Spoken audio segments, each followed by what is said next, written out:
another thing that people have taken as a given that seems to be, that could possibly be a complete fabrication.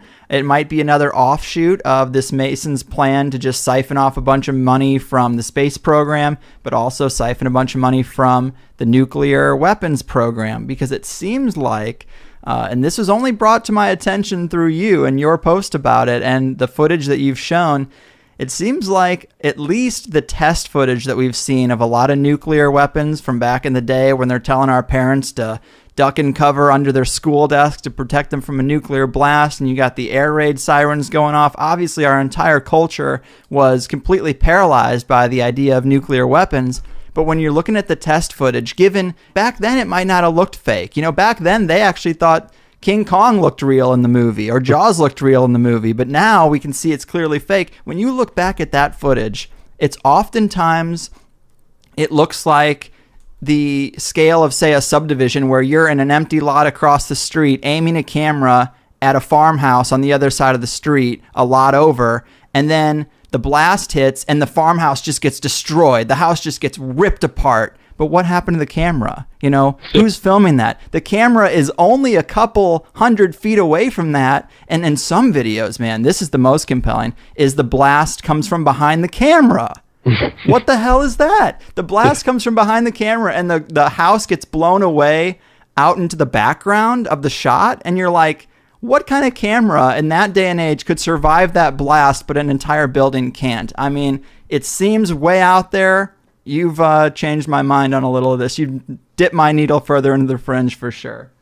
Yeah. So it's just another way to get us scared into giving them more money. So we're giving them hundreds of billions of dollars in this space race that America and Russia were doing, and they also did the Cold War. So they scared us into this nuclear scare, and then stole a bunch more money to build fake nuclear weapons. And so, yeah, the nuclear weapons don't exist as such.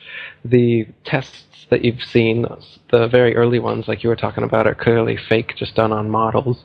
Some of the later tests were done using stacked dynamite. You just get a shitload of dynamite and blow it all up, and it makes the mushroom cloud, does the whole thing. And what they'd do is they'd tell one team that, you know, they'd have a bunch of people 20 miles away, say army guys watching, doing the test, and then you've got over on one island these people stacking dynamite, saying that we're doing this for comparative purposes, and the real nuke's going to be over on that island. Meanwhile, they got another team over on that island stacking dynamite for comparative purposes, and the real nuke's going to be on the other island. So they even have military men stacking dynamite that they know is being used for these supposed nuclear explosions, but they believe that they've seen a real nuke, even though they tell them to cover your eyes and put your head in your laps as it happens. You don't see anything until the smoke clears afterwards. But yeah, a lot of military men will swear, you know, up and down that nukes must exist because they were there at some of those tests, and it's just dynamite. They do it beneath water by stacking dynamite in submarines, and you can do it up in the air as well. The Hiroshima and Nagasaki nukes, you can see that they're clearly two superimposed explosions, one on top of each other. There's two smoke plumes made to look like they're one. I actually used this technique several times. If you look at this nuke footage, there's if you go to my website, Nuclear Weapons Do Not Exist, you'll see these 3 documentaries that expose the thing completely. And so not only do so for instance, in Hiroshima and Nagasaki, what happened is that they were firebombed. So the cities were leveled just like Tokyo was firebombed, and the damage is comparable. But they claim that it all happened from one blast. But this is clearly not true, because flowers and plants started growing within a month, and they say nuclear radiation would exist for hundreds, thousands of years and would cause birth defects and everything. But nowadays, Hiroshima's a bustling city. Everyone's living there. Everything's growing there. Radiation's not a problem. There is some radiation after any explosion, so you would be able to go there with a Geiger counter and get some radiation, especially right afterwards, but it dies down quite quickly. And nuclear power, one of the most prominent nuclear physicists in America, he's dead now, Galen Windsor. He was involved in setting up most of the nuclear power plants in America.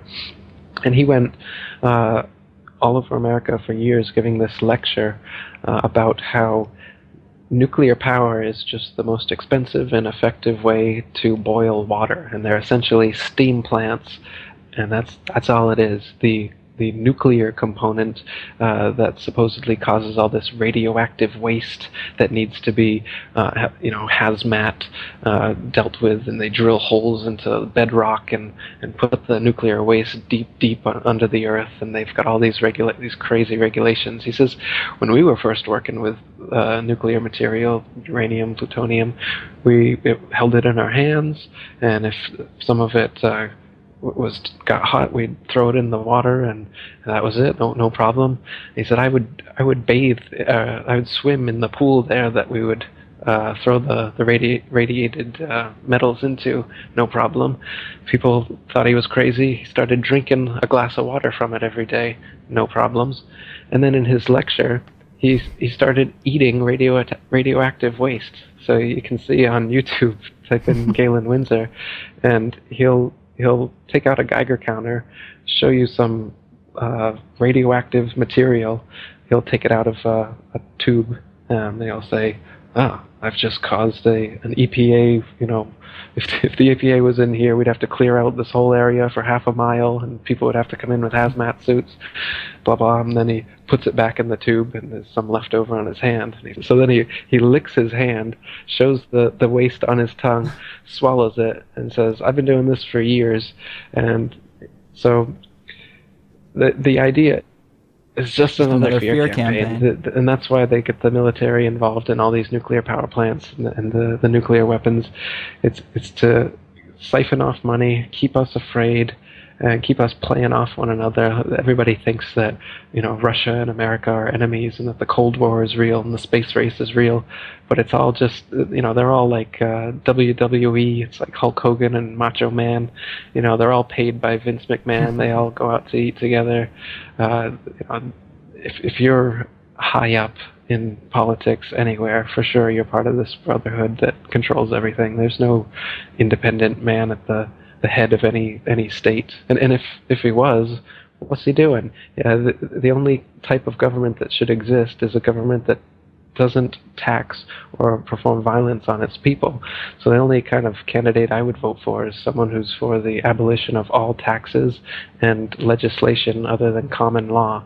If you hurt or harm a person or their property, theft or breach of contract, those three things, those common laws, are the only things anyone should ever have to go to court for.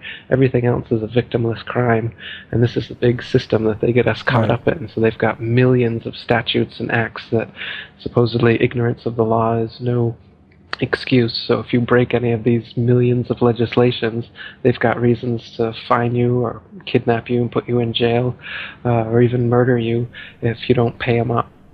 So I don't vote. I don't recommend voting. If you could get out of paying taxes, I'd recommend that too. Wow. Well, man, this has been super fascinating. Doing a show like this once a week, sometimes it gets pretty hard to rattle me, pretty hard to get me excited for a topic, but this has done it.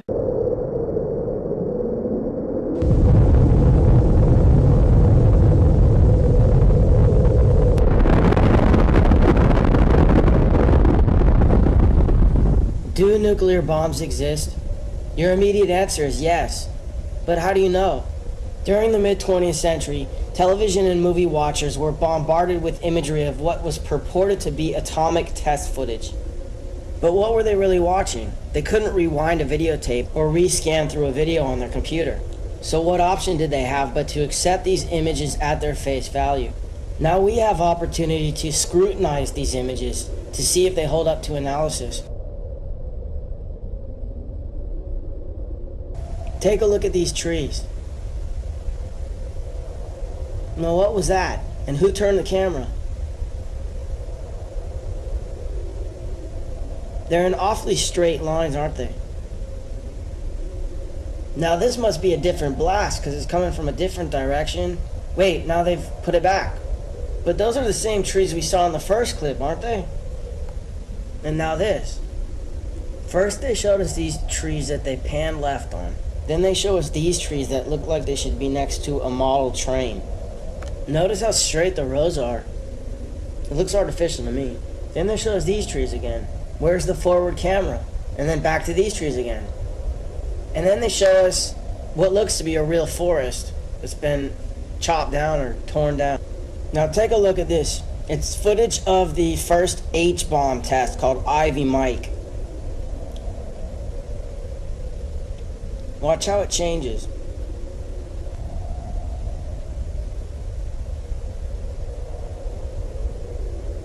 That's a composite. Then it morphs into this. It looks like a completely separate explosion. Now take a look at the frame before the explosion and then the one after. These frames were cut together. Why? Then this frame was cut to this, which looks like the sun to me. It looks like they're zooming in on the sun. Maybe a composite because the clouds aren't moving. Then they introduced some sort of liquid. It looks like a laboratory concoction in composite with the sun. Next is Operation Dominic Fireballs in the Yukon. What does that look like to you? Watch it again. It's the sun. Now here's Operation Greenhouse. These guys are getting all ready to see what looks to be the sun again. The sun seems to start to expand. Maybe it's being zoomed in on. They worship the sun after all, Lucifer. So why wouldn't they use him as their greatest weapon?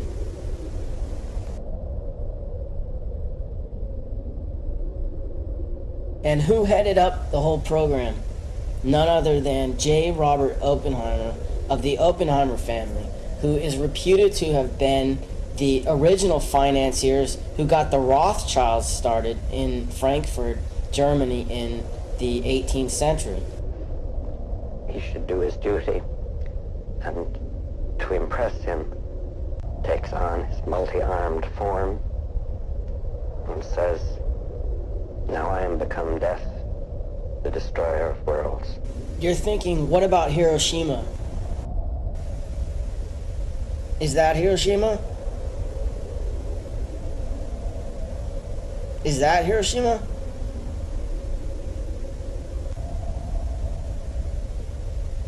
That looks like Hiroshima, but it looks like it's been carpet bombed.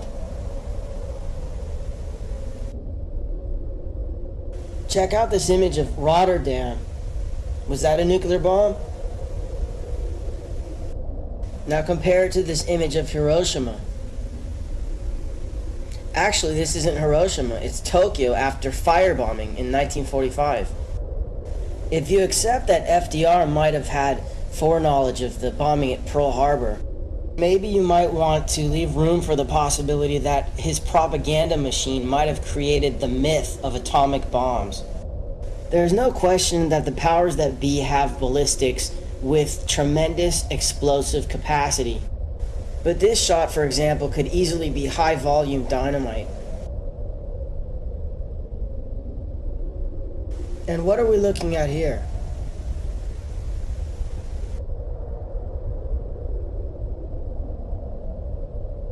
Take a look at this house again. Whatever was strong enough to blow it to smithereens wasn't strong enough to even shake the camera. And look how high up the camera position is. Are we looking at another model? Now look at this bus and this car. Whatever's blowing them up is not moving the camera. And this building seems to blow up from the inside. Everything gets blown every which way except for the camera. Except look in this shot, it seems to tilt up a little bit.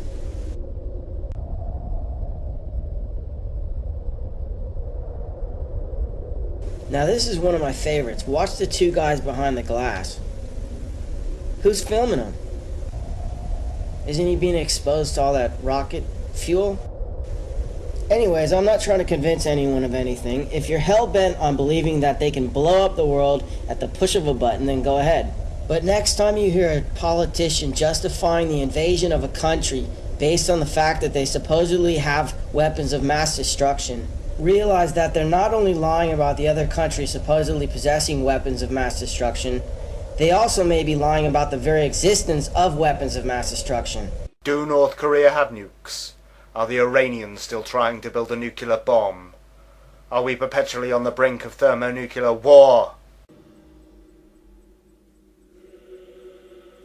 The governments and the elites that control them have such a history of lying to the public, can we not assume we are not being told the truth? From the Titanic to 9/11, the public have been fed one pantomime after another. Can we not be forgiven for questioning nuclear weapons, perhaps their tallest of tales?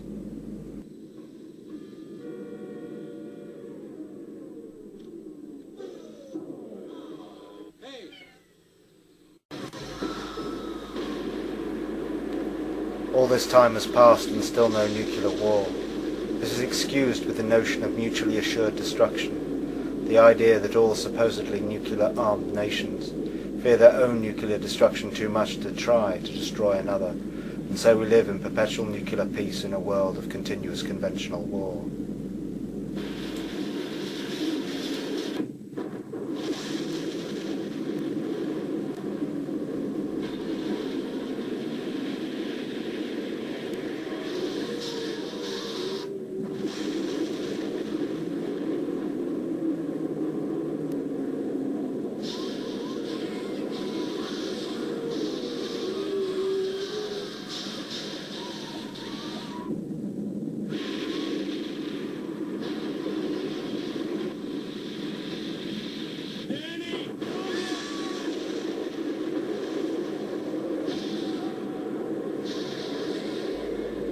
What if all war was a fraud, the banking elite controlling all sides, all playing for a draw, not trying to defeat their enemy but controlling their populations with fear?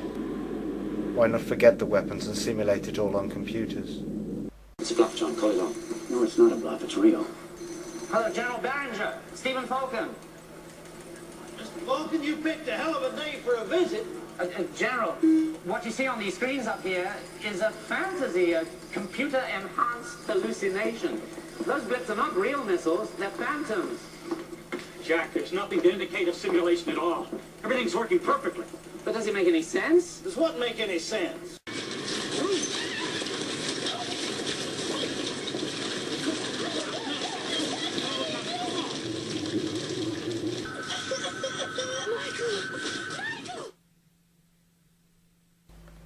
Wouldn't it be cheaper and easier to pretend?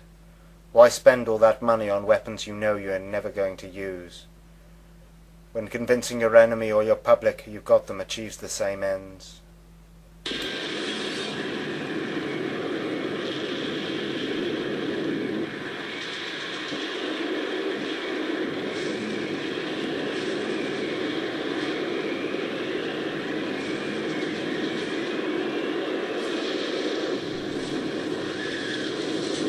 Would the elites want to endanger themselves with nuclear weapons considering what they can supposedly do? Do they want to destroy the world and hide underground in bunkers? Or is that just what they want you to think? They haven't done it yet, and I wouldn't hold your breath. Why have lots of nukes pointed at each other? Why not just have one very big one each, powerful enough to destroy the world? Would it not offer the same protection? If nuclear weapons exist, why do they tell us? Why aren't they kept secret? Surely it would be the best way to prevent them from proliferating. They are so secretive about all their other weapon systems, like HARP, directed energy weapons, railguns and coil guns and rods of God or kinetic weapons. Real or not, nuclear weapons are weapons of propaganda, designed to fill the public with fear, through which the elites control the population of the world.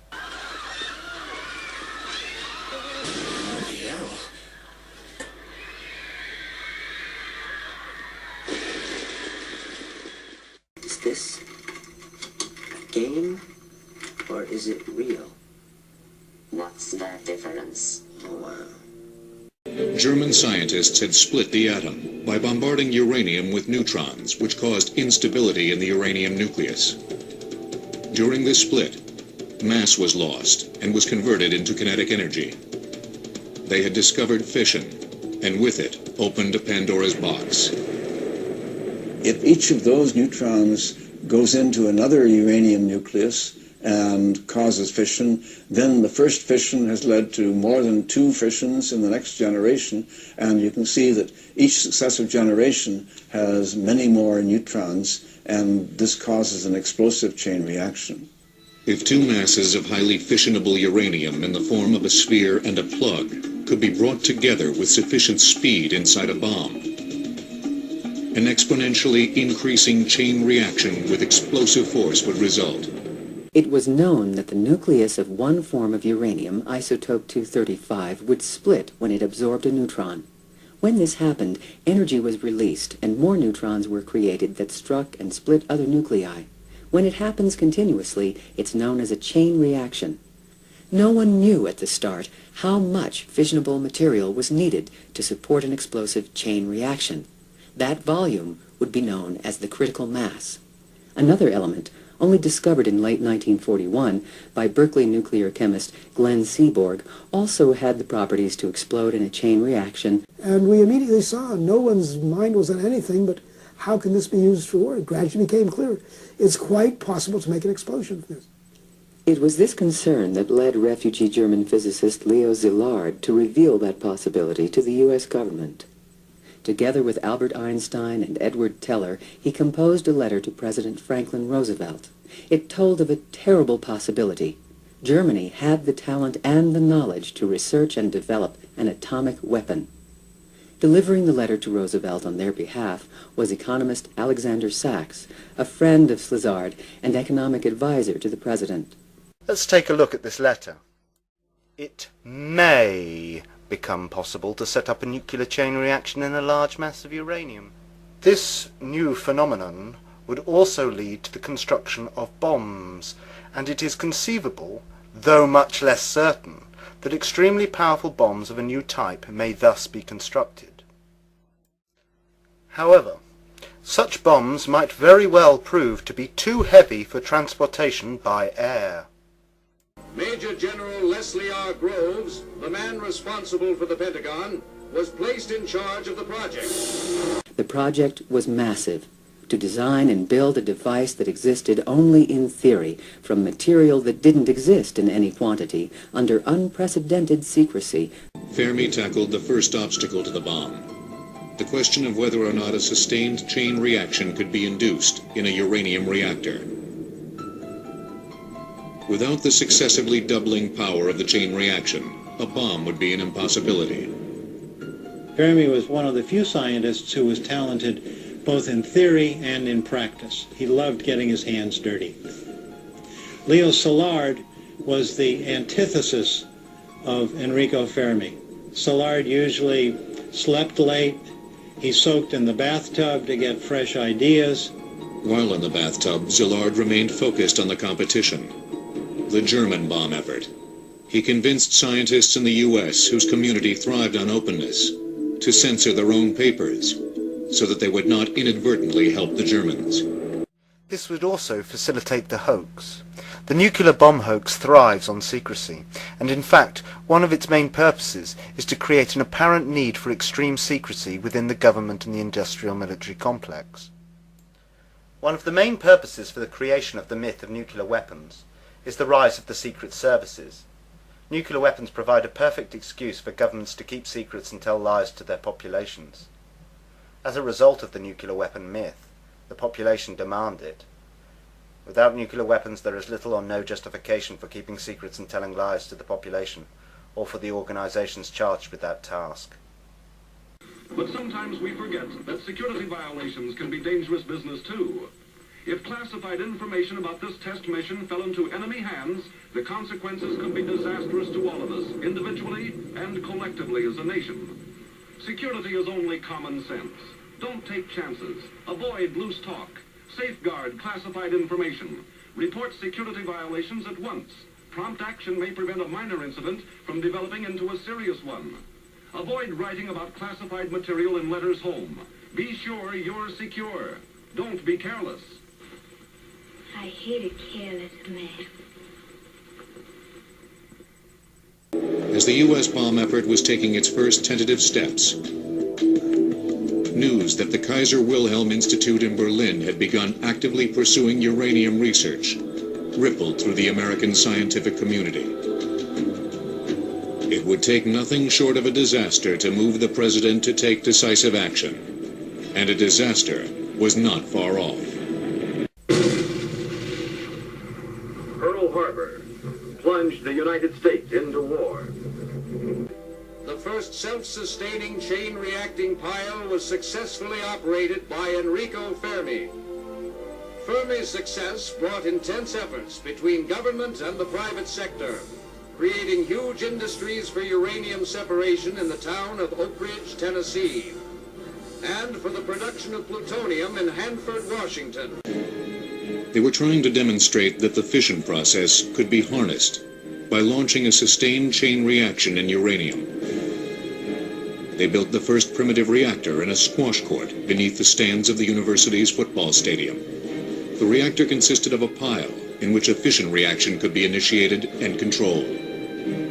They did it by piling layers of graphite and then embedding balls of uranium, so that when the neutrons started flying through, they would be slowed by the graphite, collide with the uranium, release more neutrons, and those neutrons would continue in the chain reaction pattern.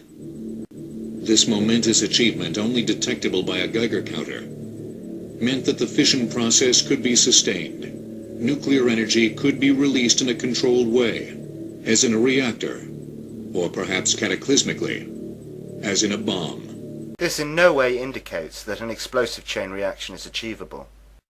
To head up the installation, Groves, an expert judge of men, chose a most unlikely candidate, J. Robert Oppenheimer.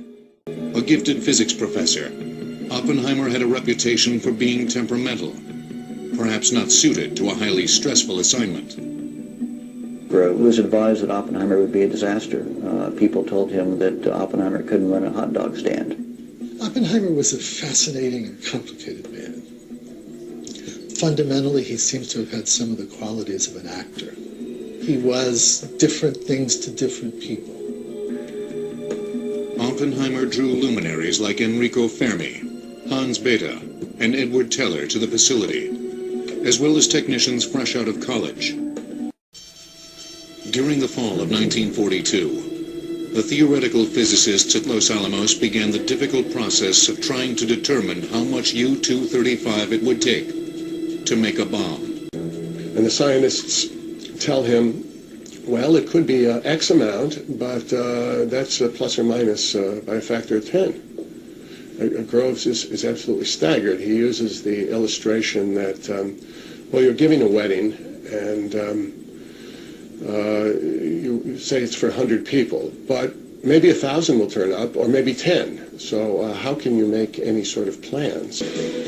Robert Oppenheimer's team of physicists doubled the amount of uranium-235 thought necessary to achieve critical mass and sustain an explosive chain reaction to 200 kilograms. Their calculation, made without adequate samples of U-235 for tests, would prove to be 10 times the required amount. It was important that the critical mass was not too small. That would make nuclear bombs too cheap and easy to make. But equally, it was important that the critical mass was not too large, as this would make deliverable bombs an impossibility. The main obstacle was how to quickly assemble two smaller subcritical masses into one larger explosive one. The bomb design that they came up with was a gun design. Inside the bomb, a cannon would fire one piece of radioactive fuel into another at 3,000 feet per second. The pieces would have to come together fast enough to prevent spontaneously emitted neutrons from melting the fuel, causing the bomb to fizzle rather than explode. But the engineering aspects were daunting. It's one thing to say you can shoot a piece of uranium at a second piece, but how do you do it? How fast does it have to go? How do you stop it at the end? How do you keep it together long enough as a mass so that it does go high order and give you an atomic bomb? The scientists at Los Alamos also studied tampers. barrier materials that would slow the expansion of the critical mass and reflect neutrons back to feed the fission process inside the bomb. On December 28, 1942, President Roosevelt approved an additional $500 million investment in the Manhattan Project. The first priority, to build the massive industrial facilities that would produce the fissionable material to fuel the atom bomb. Though they wanted people to believe a nuclear explosion was possible, it was also important that not just anyone could do it, that it was not replicable without extreme cost, and so they would make the nuclear fuel as difficult to make as possible. There is also a huge profit motive for doing this. There are vast sums of money to be made from supposed nuclear fuel, from its production and from its protection, transportation and storage before and after use. These gigantic structures contained multiple calutrons, box-shaped collection units that were configured in a racetrack layout. A magnetic field passed throughout the entire oval of calutrons, causing the divergence of streams of U-235 and U-238, so that the separated isotopes could be collected. A single calutron could capture a mere 10 grams of U-235 daily. A staggering total of 1,152 would be built by war's end. Because of the intense time constraints, Groves could not afford to build pilot plants, facilities to test the scaling up of the laboratory processes. They're physically building Oak Ridge and Y12, the electromagnetic separation plant, before the design drawings had even been approved. And it's incredible that you would never do this. Groves was not content to rely on just two approaches, Y12 and Hanford, to produce the weapons-grade fuel for the bomb. By September 1943, he had begun construction on a third, K-25, a gigantic gaseous diffusion plant at Oak Ridge.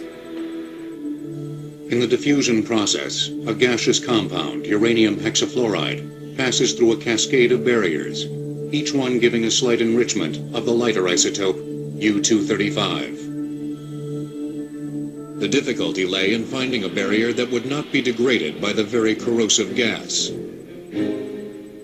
Scientists and engineers were not able to manufacture a satisfactory barrier until a year after site construction began on K-25. A building that would ultimately cover more area than any structure ever built. The U-shape measured half a mile long by 1,000 feet wide. With an area of 2 million square feet, it contained a series of sealed containers and cascades that ran the length of the building. If anybody asks you what you make in Oak Ridge, you tell them you're making the lights for the lightning bugs, or that you're making the holes for the donuts. Huge industrial facilities were commissioned and built without any significant evidence a deliverable bomb was possible. There always was doubt that nuclear fuel could be produced in sufficient quantities whilst maintaining a pure product. Fission is more readily produced in a rare uranium isotope, uranium-235, that occurs naturally at a ratio of 1 to 139 to its less useful twin, uranium-238. Chemically identical, the isotopes were almost impossible to separate. The only workable method in 1942 was electromagnetic separation. In this process, a mass spectrometer used for separating electrically charged particles according to their mass sent a stream of uranium atoms past a magnet. Atoms of the lighter isotope U-235 would be deflected more than those of the heavier U-238 and would be captured one atom at a time. Scientists at Columbia University championed a competing mode of separation, gaseous diffusion. This method passed the isotope through a porous barrier that separated the lighter isotope from its heavier counterpart, but it proved to be technically challenging. In a square centimeter, about the size of a thumbnail, you've got to have hundreds of millions of pores, and they have to all be the same size. If they're too big, the gas flows through without any separation. If they're too small, the gas gets in there and condenses on the surface, won't go through. So you talk about obstacles. But if a suitable barrier could be manufactured, It promised a greater yield than the electromagnetic process. Both techniques would have to be done on a massive scale. This could well all be an entirely fraudulent exercise that takes uranium and turns it into expensive uranium. This can be done simply by changing the label. A new man-made element, plutonium, was gaining favor as a possible fuel. Identified in 1941, plutonium was almost twice as likely to undergo fission as uranium-235 and could be produced on a large scale by irradiating uranium in nuclear reactors. In order to produce plutonium, 3 production reactors were designed by engineers at the University of Chicago that would be built in Hanford, Washington. Groves initiated the construction at Hanford on August 27, 1943. Though plutonium may exist in theory, it is likely that it can only be produced in trace quantities and not in sufficient quantity or purity to establish what its attributes are, nor in that which would be required for a bomb. The qualities of plutonium are highly convenient. Not only is it highly fissionable, but also castable and machinable. These qualities were improved by alloying plutonium with gallium, though other elements were tried. Gallium also supposedly lowers the susceptibility of plutonium to corrosion. The isotope we produced was plutonium-238, produced by the deuteron bombardment of uranium. Then a month later, joined by Emilio Segre, we identified in this room the isotope of importance, plutonium-239, and isolated it so that it could be have its fission properties measured at the 37-inch cyclotron. But Hanford depended as much on chemical separation as it did on the reactors. The chemistry was Glenn Seaborg's, massively scaled up from his University of Chicago team's ultra-microchemical work. We had been working with what you call tracer amounts, invisible amounts, detected by its radioactivity. But we couldn't deduce the chemical properties with certainty that way. We needed to work with actual ponderable, weighable amounts. And that's why we produced weighable amounts of plutonium in this way. This meant that we had to work, I say we, are the chemists working with me, on what they call an ultra-microchemical scale. It was looking less and less likely that enough U-235 could be produced to impact the war.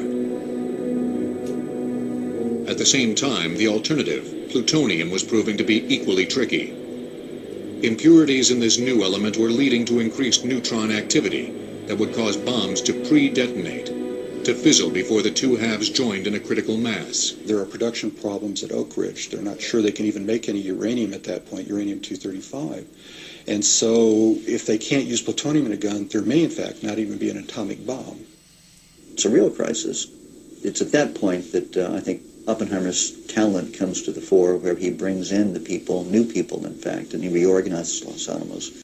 Scientists and dignitaries awaited the detonation of the first atomic bomb in a desolate area of the New Mexico desert, known aptly as Jornada del Muerto, or Journey of Death.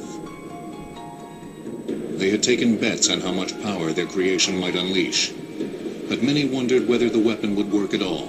But as the test date drew closer, there was a nagging uncertainty about whether the bomb would actually work at all. In a meeting before the test, Hans Bethe described all that was known about the bomb, and what wasn't. Critchfield and I overruled Fermi, and that is a very dangerous thing to do, because Fermi was almost always right, but we overruled him. And so I felt uncertain for that reason.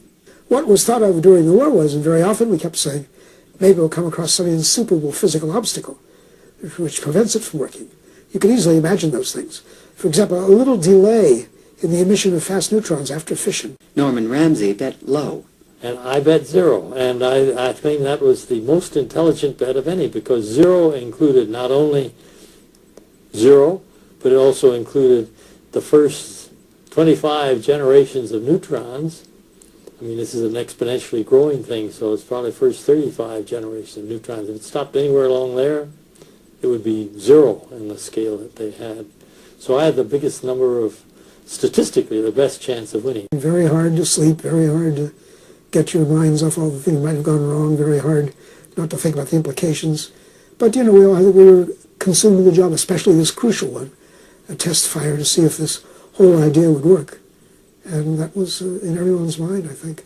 Everybody was extremely excited to see if it actually would turn out to be that way, because no one really knew whether the thing would work or not. It was determined that explosive means would do the job by taking a subcritical mass and making it critical, so the radioactive material would detonate. 2 methods to do that had been devised. One was a gun method, where 2 halves of subcritical material were shot together to form the critical mass, starting the nuclear detonation. It was discovered the gun method would work with uranium, but not with plutonium. The gun method was the easiest, but the science of implosion would have to be developed also. It required science and engineering that would enable simultaneous and uniform compression of plutonium. Because nothing like this had ever been created, the plutonium weapon would also have to be tested. The plutonium bomb's new configuration called for an outer shell of explosives that would direct symmetrical shockwaves inward, compressing a subcritical central mass of plutonium. The resulting increase in the density would shrink distances between nuclei, thus starting the explosive chain reaction. Nobody had ever taken high explosives, wrapped them around something, and got a symmetrical explosion. And so they weren't even sure they could do that technically. It was a very, very tough engineering problem. Lenses were created, explosive lenses that would focus the shock wave inward to compress the subcritical mass to critical. High explosives were mixed to form the cocoon the fissionable material would rest in. The molds for the lenses were the biggest problems. The molten explosive had to be cooled just right to prevent air bubbles, which would interfere with the detonation. The lenses required precision casting with machine finishing.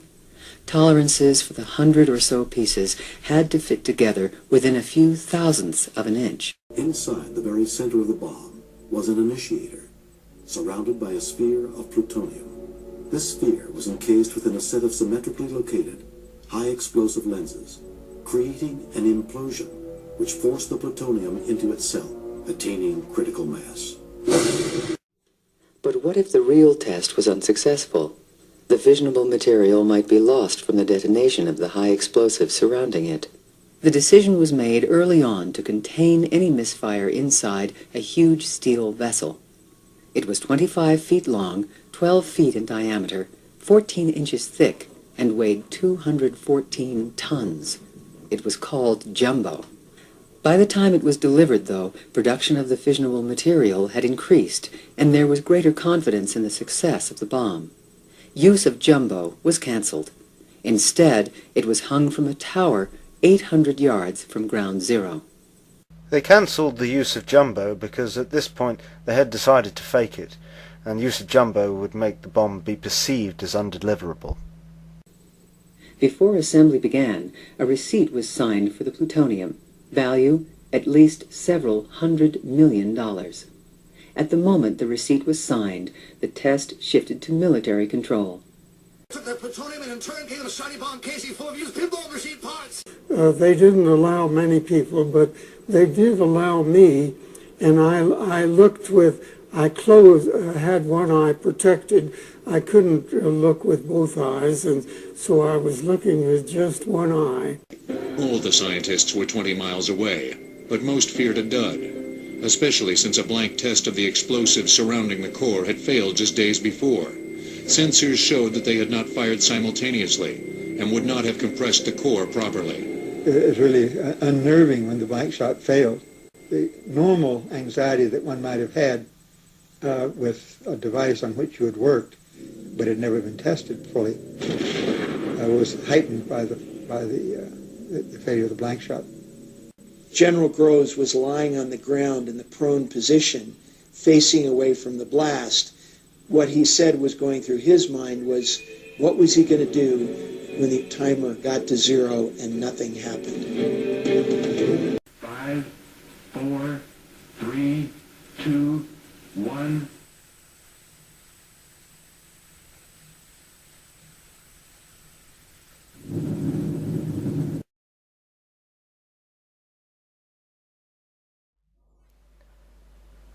Despite the uncertainty and the doubts, the implosion device worked first time.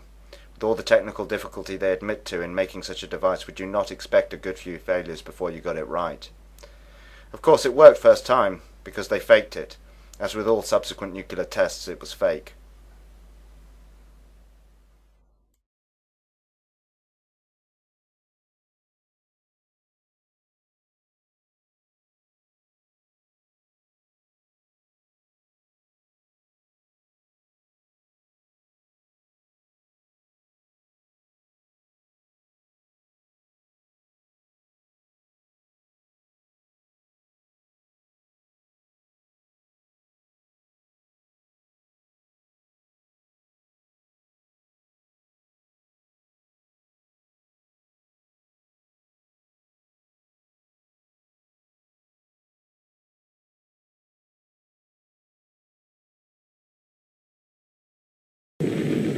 At 5:30 a.m., July 16, 1945, the world entered the atomic age.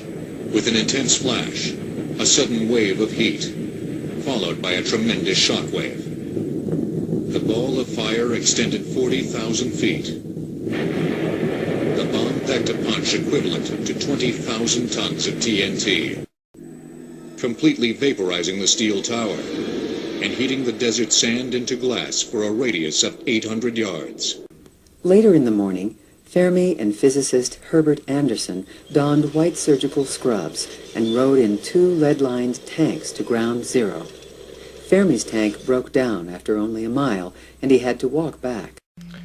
Is there any reason they didn't want Fermi to see the evidence firsthand?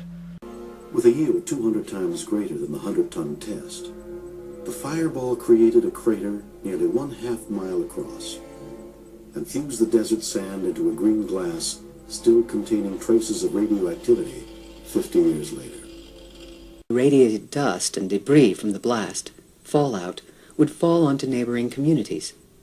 At a few locations, detectors showed rises in radioactivity, but they dropped quickly. Few people laughed.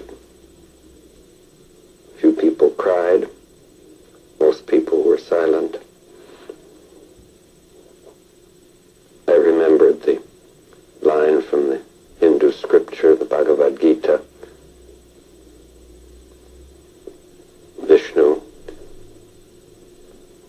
is trying to persuade the prince that he should do his duty, and to impress him takes on his multi-armed form and says, "Now I am become death, the destroyer of worlds."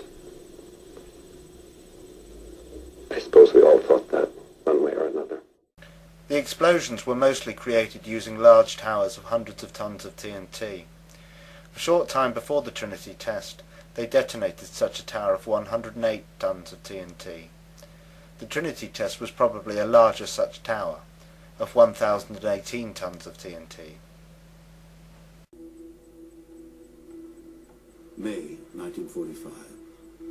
The hot New Mexico desert seemed far from the ravages of war in Europe.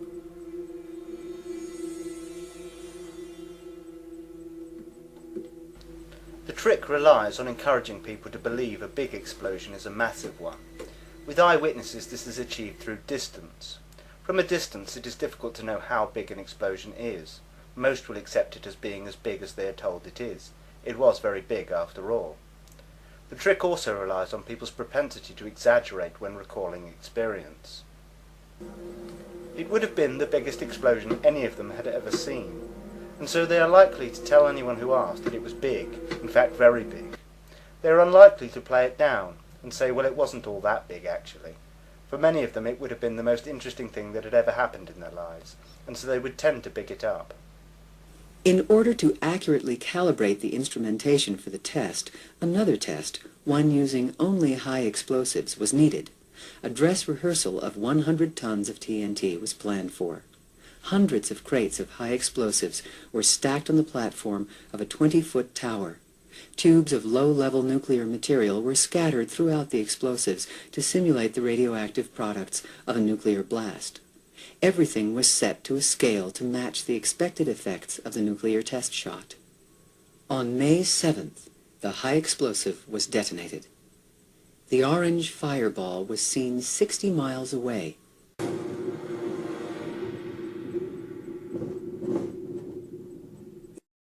How big is this explosion?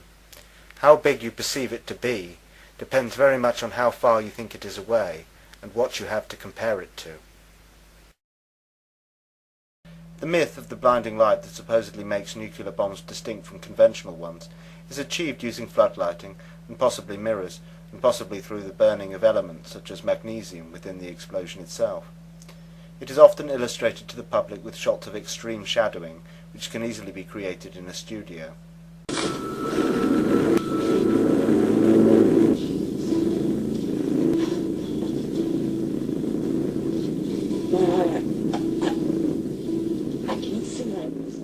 Most witnesses will never actually see the supposed blinding light, as they were usually told to close and cover their eyes, and often to turn their backs.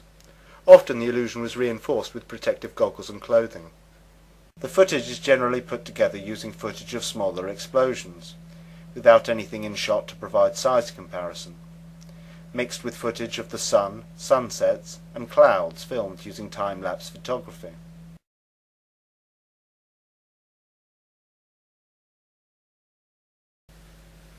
There is little or no unedited footage provided to the public. Almost all of the footage has cuts, and often cuts away to shots of observers, or shots illustrating the supposed destructive force, and back again to the footage of the developing aftermath of the explosion, and then away again and back again. And so, the public rarely sees a so-called nuclear explosion complete in one continuous sequence.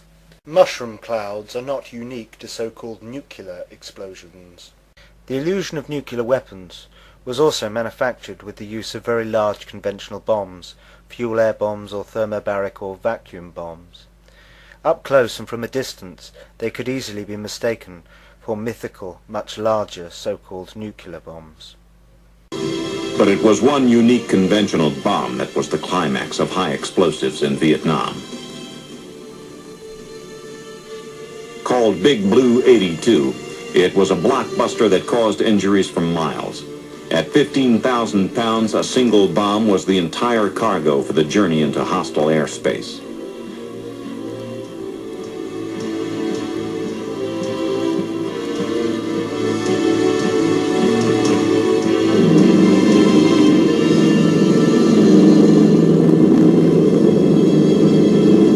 Delivered from the hold of a C-130 cargo plane, the bomb was slowed by a parachute and drifted to its target.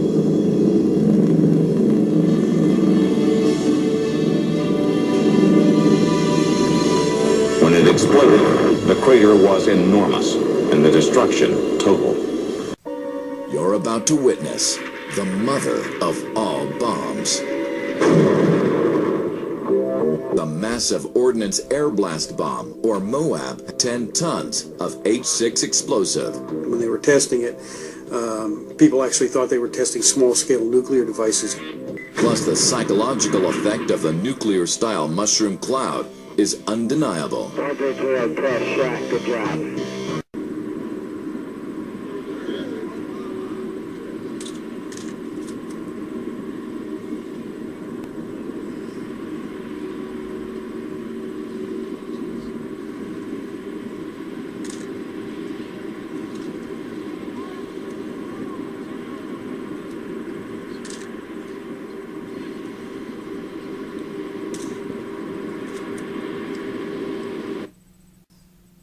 Russian military has announced the testing of a vacuum explosive device that unleashes a shockwave with the power of a nuclear weapon, according to Russian scientists. U.S. forces have used a thermobaric bomb, which works on similar principles, in their campaign against al-Qaeda and Taliban forces. The first and most obvious question people ask when confronted with the idea that nuclear weapons may be a hoax is, what about Hiroshima and Nagasaki? While the scientists at Trinity site waited for the test in the New Mexico desert, the primary components of the gun-type uranium weapon were being hoisted aboard the cruiser Indianapolis. The ship set sail for the Pacific island of Tinian in the Marianas. A few weeks later, on August 6, 1945, a B-29 named Enola Gay took off in the early morning hours. Just after 8 a.m., it dropped the weapon named Little Boy, which exploded approximately 1,000 feet over the Japanese city of Hiroshima. Boom! The uranium gun weapon, or Little Boy bomb, was a simple design, and scientists were confident it would work without testing. Designers considered a test prior to combat use unnecessary and impossible, since there was only enough U-235 for one bomb. And so Little Boy goes into combat as an untested weapon. In the past 24 hours, 4 heavily loaded B-29s have crashed on takeoff.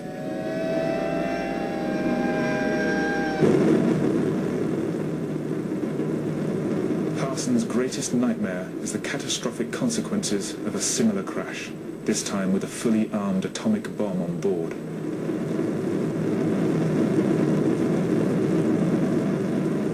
Disregarding months of planning, he makes a last-minute decision to attempt the arming of the bomb in the air and not on the ground, something which has never been tried outside the controlled, sterile environment of the laboratory. Armed with just a screwdriver and a spanner, he spends hour after hour practicing the techniques required to arm the bomb in flight. The temperature inside the bomb bay soars to over 40 degrees, but he continues, even as his hands start to bleed. There is no room for error. The next time he does this will be for real, 31,000 feet up in the sky, exactly 2 hours away from the target. This is padding the narrative in order to make the very dull story of dropping a bomb more exciting, and to sculpt it into a triumph against the odds.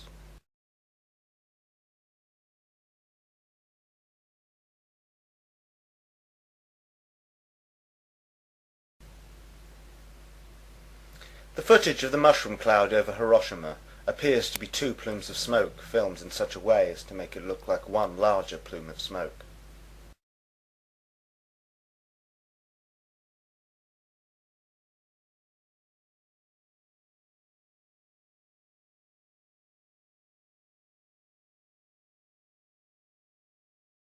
"8:18. My God, what have we done?"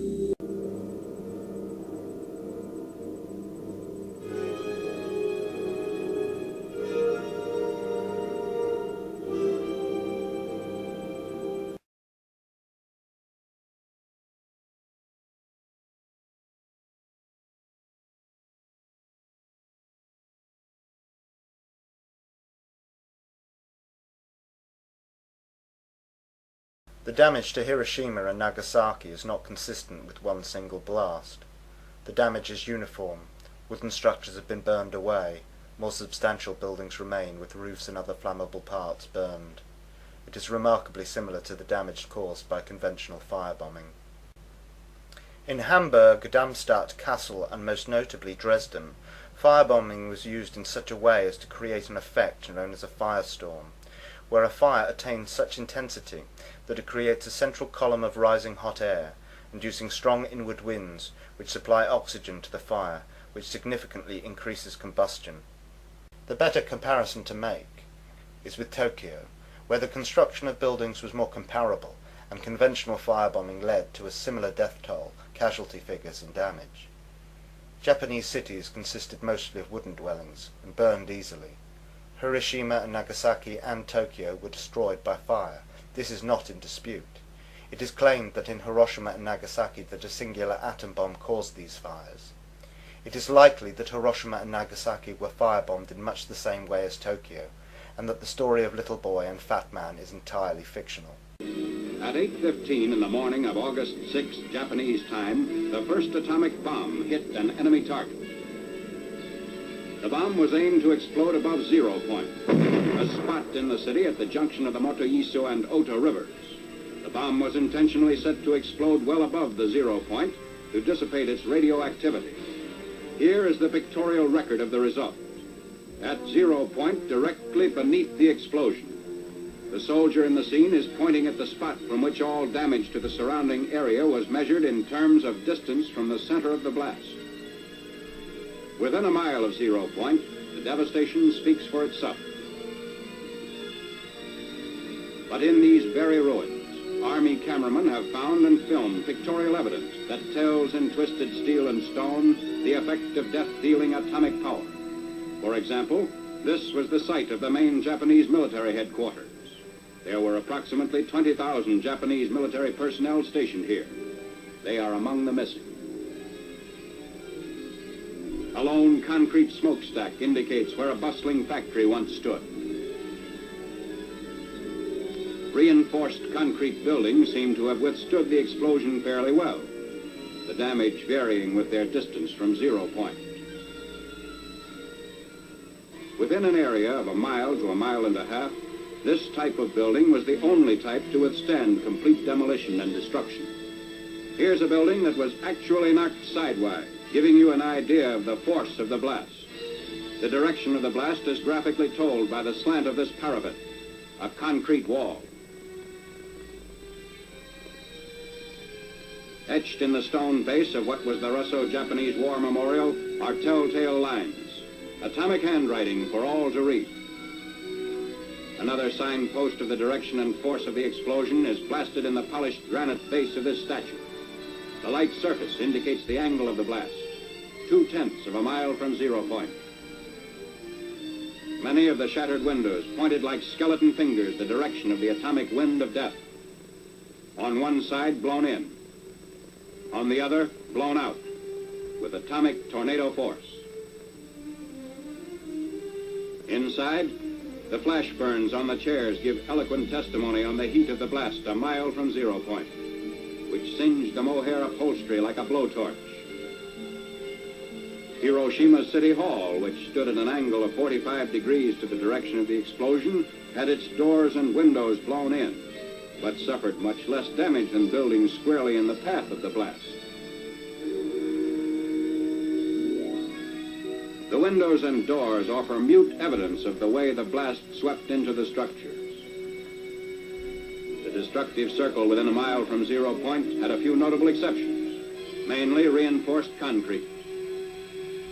On the edge of the area of greatest damage was a landmark, the Red Cross Hospital, which never ceased functioning although it sustained damage. Today it dominates the desert of a debris that was Hiroshima. Another notable exception to the general demolition was the Higashi Railroad Station in East Hiroshima, a mile and a half from the center of the blast. This building, however, suffered extensive damage. The twisted steel beams and concrete wall show the effects of the tremendous concussion.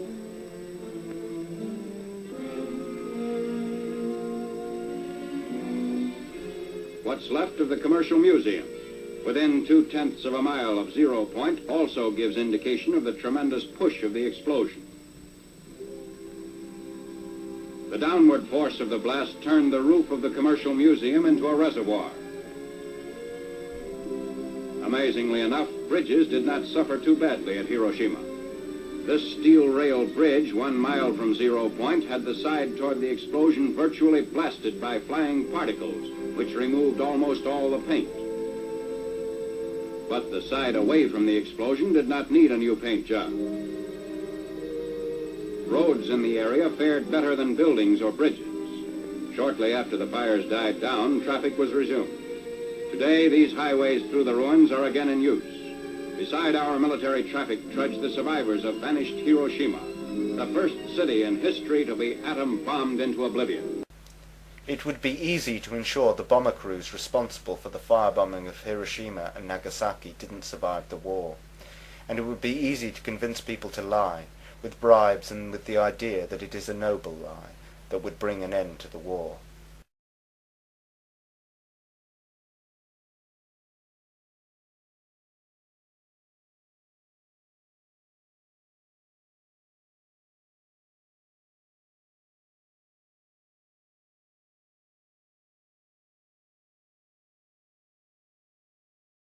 Where is the big black scorch mark we saw from the bird's eye view of the Trinity site? It's all so much more dramatic when you add dramatic music.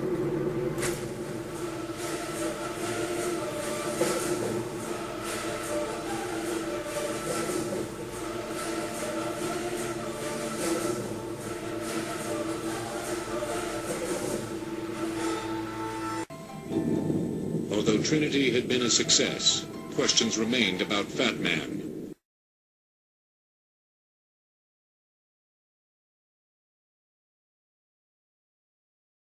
Three days later, another mission carrying the plutonium implosion weapon named Fat Man detonated over Nagasaki.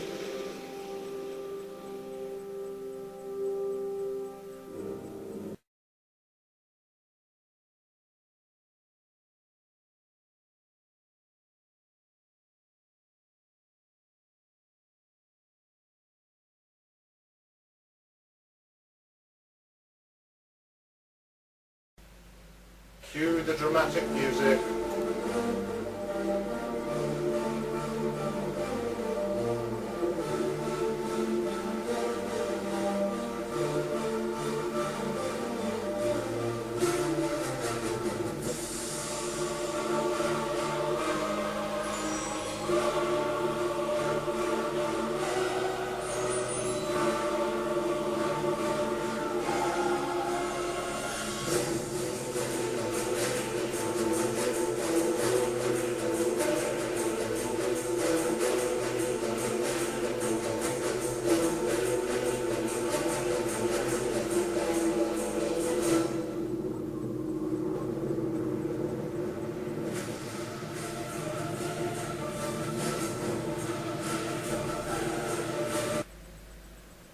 Hopefully by now you're beginning to see this for what it is, pure Hollywood.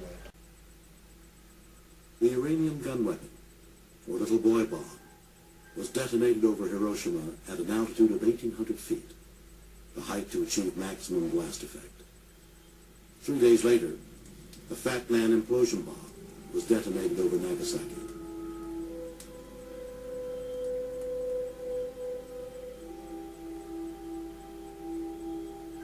In Hiroshima, 70,000 people were killed or listed as missing. Of its 90,000 buildings, over 60,000 were demolished. The implosion bomb dropped on Nagasaki took the lives of 42,000 people and injured 40,000 more. It destroyed 39% of all the buildings in the city.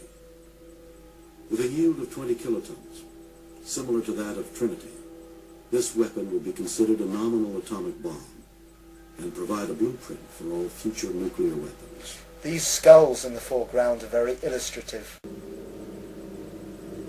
Throw in a nice emotive baby playing in the rubble. Burn victims are in no way evidence of nuclear detonation. Standard heat will cause burns. Burn victims are indicative of firebombing. Radiation is also not proof of nuclear detonation. Radiation can easily be faked. It merely needs to be claimed. But as we have seen from the TNT test at Los Alamos, radioactive material can be spread by conventional explosives, and so presumably conventional bombs. However, there is no significant evidence of any long-term radiological contamination of either Hiroshima or Nagasaki. After Hiroshima and Nagasaki, the American military proceeded to stretch the truth even further than they had before. Next came Operation Crossroads at Bikini Atoll. Crossroads consisted of two tests, the first codenamed Able, the second codenamed Baker. The supposed purpose of Crossroads was to test the effect of nukes on naval hardware, though many say it was a way of getting rid of surplus military ships left over from the war. The bomb will not start a chain reaction in the water, converting it all to gas and letting all the ships on all the oceans drop down to the bottom. It will not blow out the bottom of the sea and let all the water run down the hole. It will not destroy gravity. I am not an atomic playboy, as one of my critics labeled me, exploding these bombs to satisfy my personal whim. By dismissing the absurd, you can camouflage the ridiculous as plausible. Able, supposedly dropped from a plane, was likely a large conventional bomb.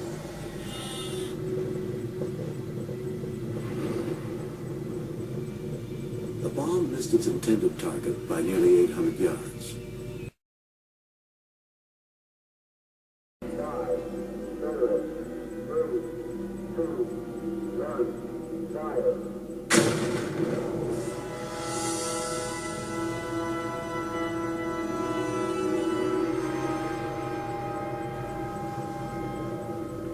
Baker, a much bigger explosion, was probably large amounts of submerged explosives.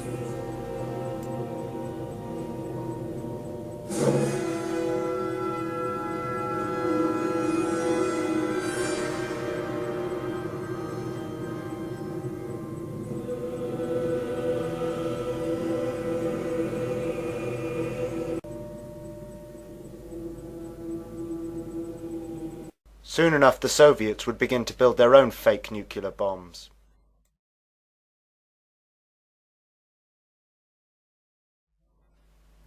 August 29th, 1949. The Soviets faked their first atomic bomb. Making a device that will cause a nuclear explosion is one thing. Making deliverable nuclear bombs is a further challenge.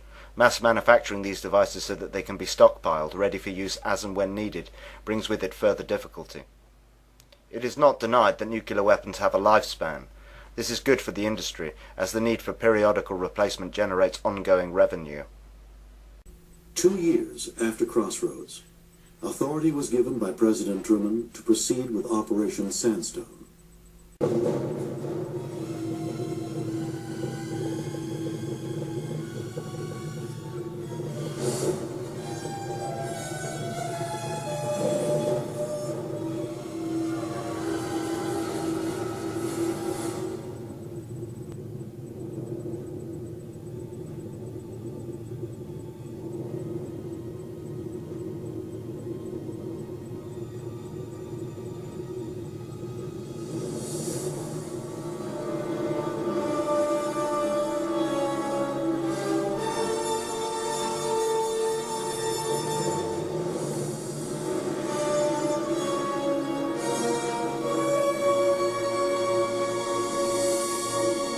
The 3 devices utilized on Sandstone employed new technology to double the explosive force of the bomb, using the same amount of plutonium spent over Nagasaki. This technology met Department of Defense requirements for more efficient bombs and increased the ability to stockpile nuclear weapons. Results of Sandstone affected the design of future nuclear weapons, rendering the Mark III production components of the Fat Man bomb obsolete.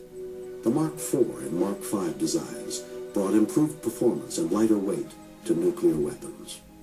The purpose of Sandstone, and later Greenhouse, was to incrementally double and double again the power of these fictional bombs. At first by using the nuclear fuel more efficiently, and then by adding elements, primarily isotopes of hydrogen, deuterium and tritium. This would ultimately lead to the myth of the fusion bomb, many times bigger again. Also, during this period, they would invent a way of utilizing U-238 within the bombs. Before, they had wanted to maintain the idea that making nuclear bombs was very difficult due to the production method of plutonium and the separation method for U-235 being difficult, time-consuming and producing very small quantities with very high production costs. The use of ordinary uranium-238 was required to make it conceivable for them to continue making bigger and bigger bombs requiring more and more fissionable material, and to make a large number of them. It was also very convenient, as large quantities of uranium-238 were left over from the process of isolating uranium-235. Though uranium-235 and/or plutonium would continue to be an essential element of each fictional fission bomb.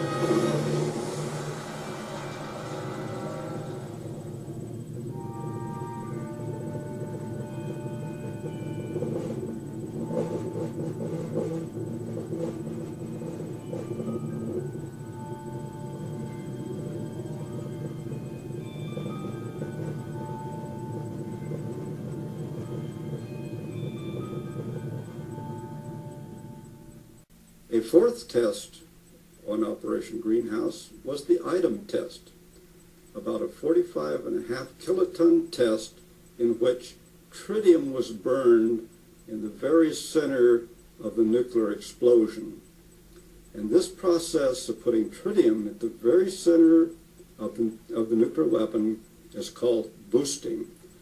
And we kicked the yield up from about 20 kilotons to 45.5 kilotons, more than doubling it by that process.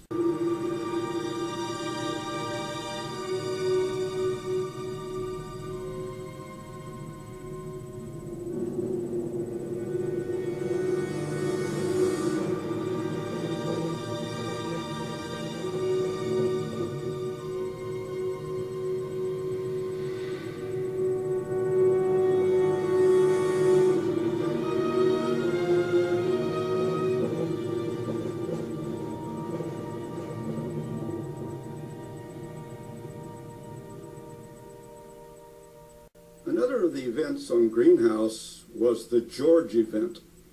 Now, George is a large 225 kiloton weapon that was used to burn a deuterium capsule. And this is the first of our thermonuclear weapon experiments to ever be conducted.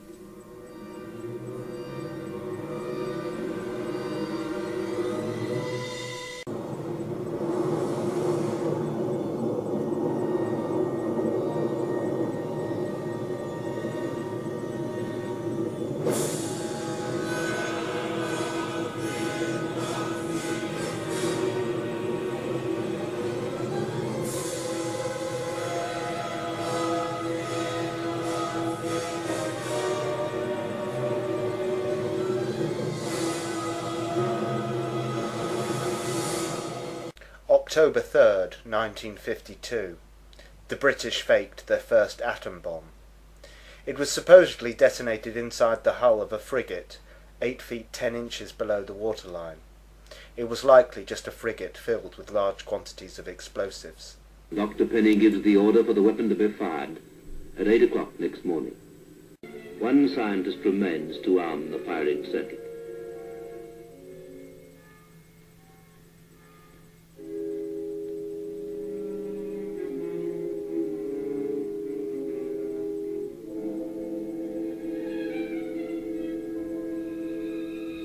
Connect the batteries. 1, 2.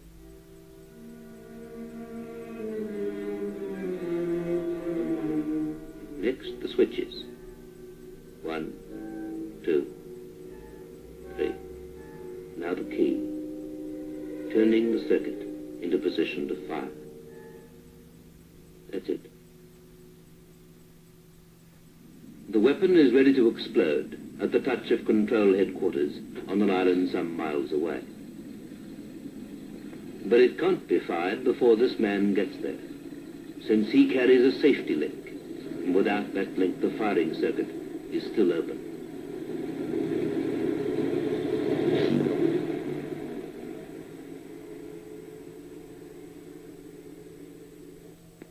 Inside headquarters, the rest of the control party are waiting at their instruments.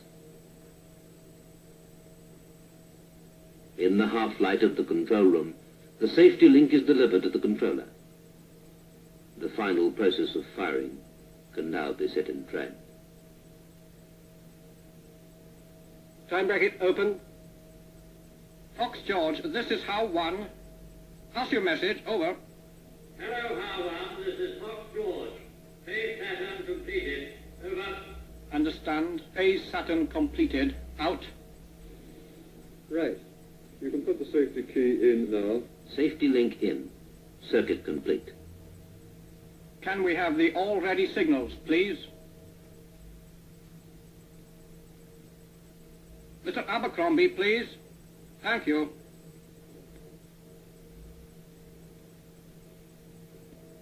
Minus 8.5 minutes.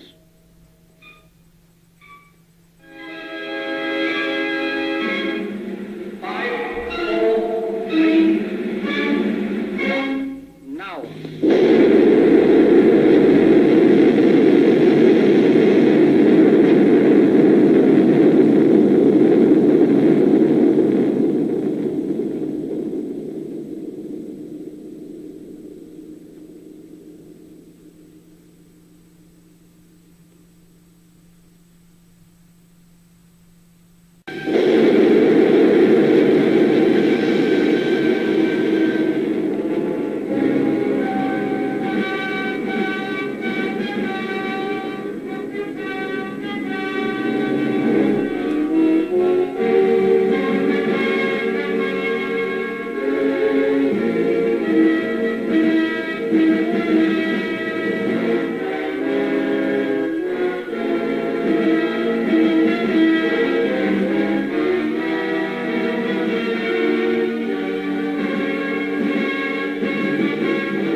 clear of the mainland, but it's still highly charged with dangerously radioactive water and mud.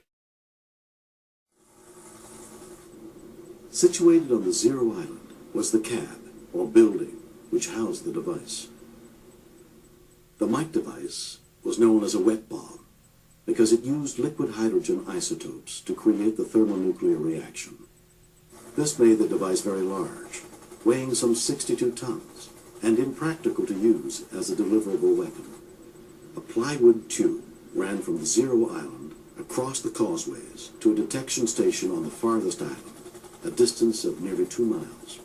This tube was filled with helium, allowing lethal radioactive rays faster travel to the detection station before the island was consumed by the fireball.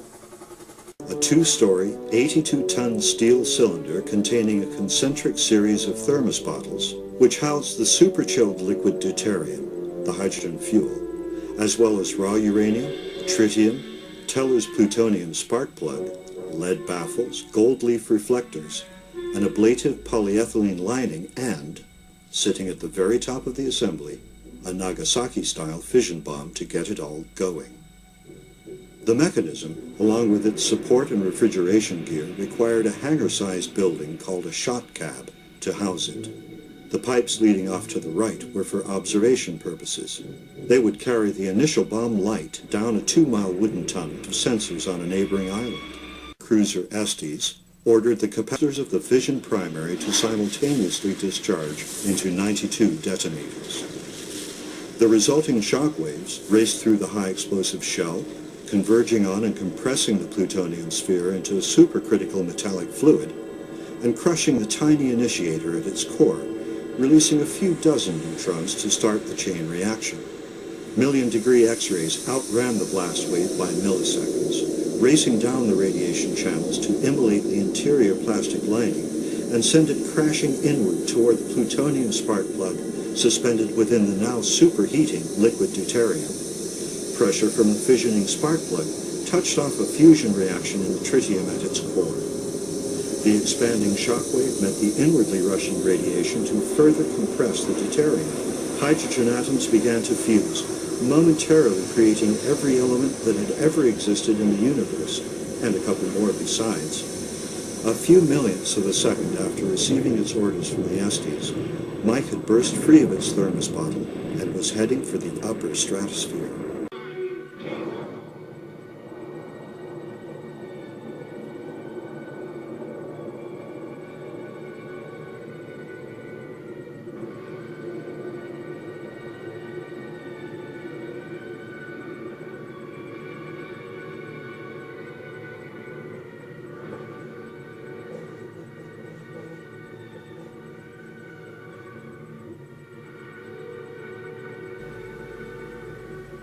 Fusion bombs were most commonly referred to as hydrogen or H-bombs. This may be because they have nothing to do with fusion of hydrogen into helium, but simply that in order to fake bigger and bigger bombs, the igniting of large quantities of concentrated hydrogen was required, rather than the towers of TNT utilized in the earlier fake fission bomb tests. In 1953, the Soviets faked their first so-called hydrogen bomb.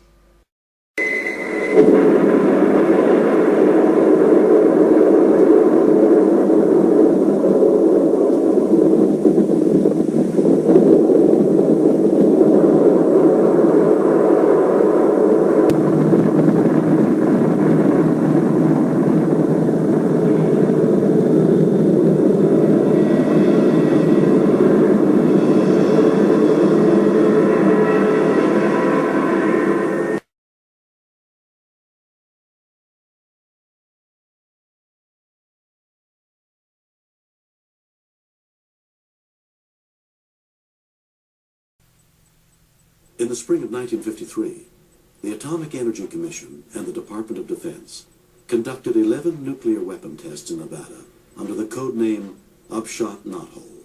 The first of the events, codenamed Encore, was a 27-kiloton nuclear device airdropped and detonated at about 2,800 feet, Grable, and it was delivered by the Army's new artillery cannon.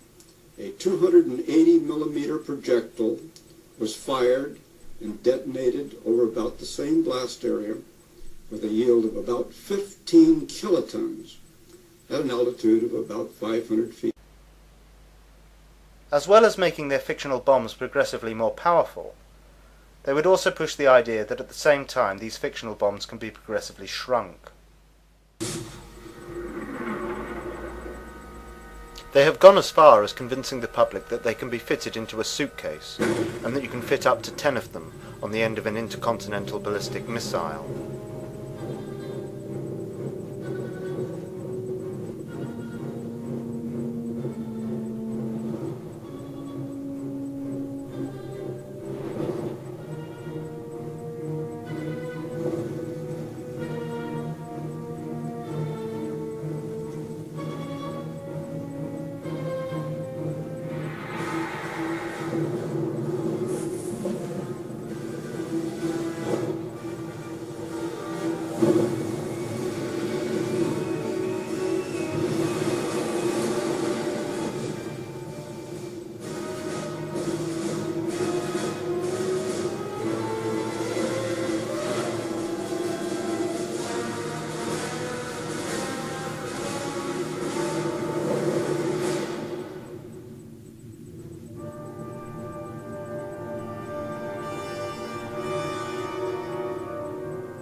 Castle Bravo, the largest device ever detonated in atmospheric testing by the United States.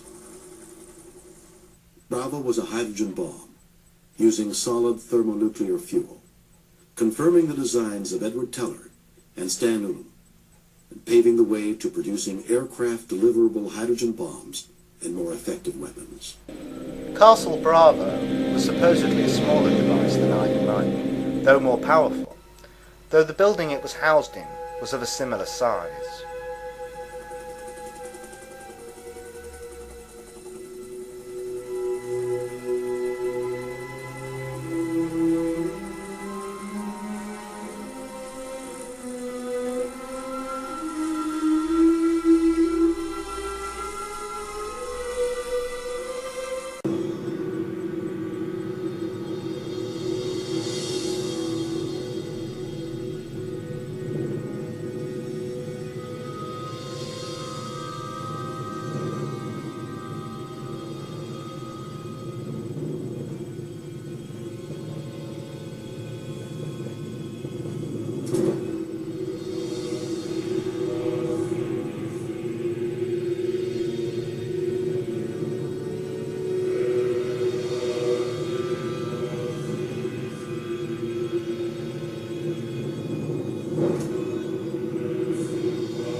Significantly exceeding its expected yield by 2.5 times, Castle Bravo, with an explosive power of 15 megatons, stripped islands clean of vegetation and took the scientists by surprise. The huge explosion released large quantities of radioactive debris into the atmosphere. This incident pushed the dangers of fallout from nuclear weapons clearly into the public mind.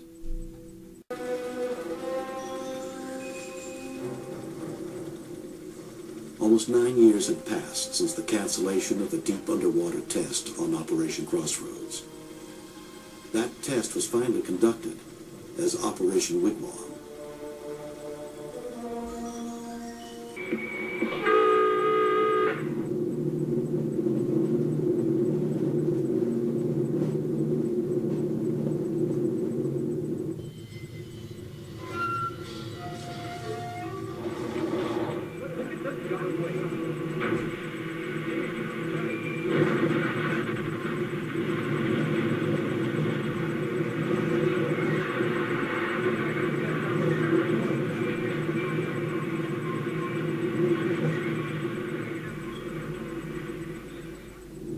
Despite their initial size, they convinced the public with ease that fictional hydrogen bombs could be reduced in size sufficiently so that they could be dropped from aircraft or delivered by missile.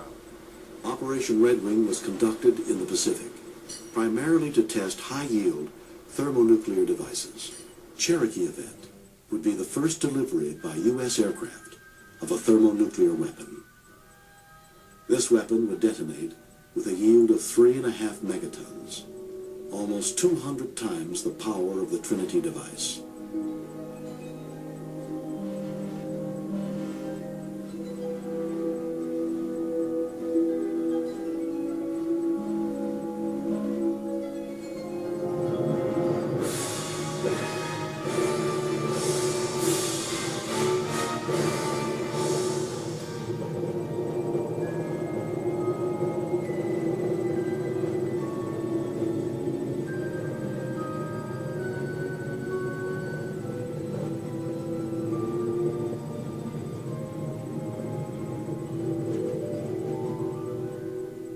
General Bernard A. Schriever is one of the first to suggest the H-bomb should be miniaturized to fit on an intercontinental ballistic missile, or ICBM.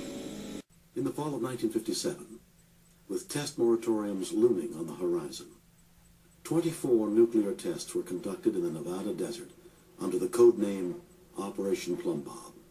During Plum Bob, the Hood event would become the largest test ever conducted in the atmosphere within the continental United States. Hood, a 74-kiloton device, was suspended 1,500 feet above the desert floor on a balloon.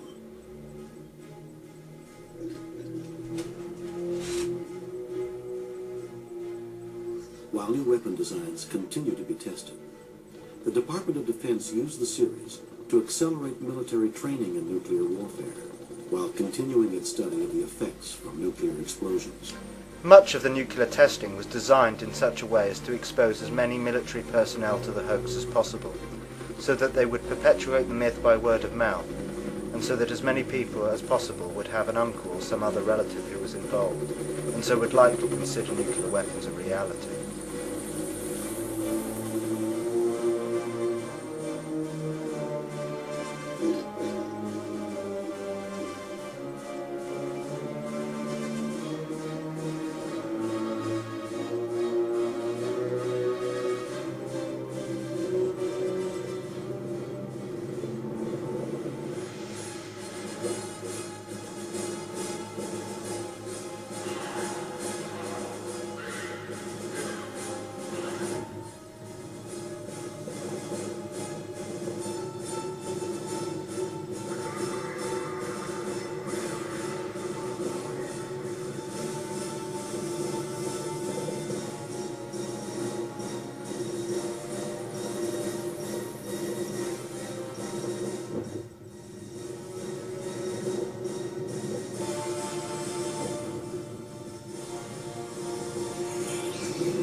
The 21st test, conducted during Operation Plum Bob, was the Rainier event.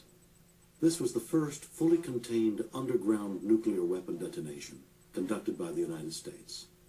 The 3-kiloton device was detonated 790 feet below Rainier Mesa, vaporizing rock into a molten bubble 100 feet wide. This technology would have great importance after the Limited Test Ban Treaty, which would prohibit all but underground testing of nuclear weapons and hide future experiments from prying eyes. Underground tests are very easily claimed. For many, no footage is produced at all. Though it can be argued that underground you might better maintain a critical mass, it is likely that all underground tests are just as fake as those above ground.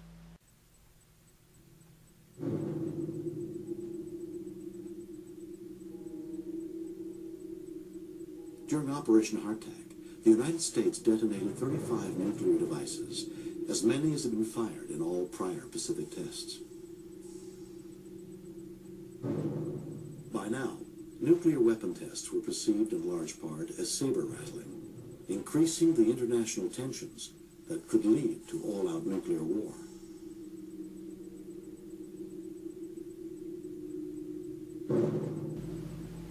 They've pretended to drop them from aircraft, shot one out of a cannon, hung them from balloons, exploded them underwater and underground. Why not blast a few into space on rockets?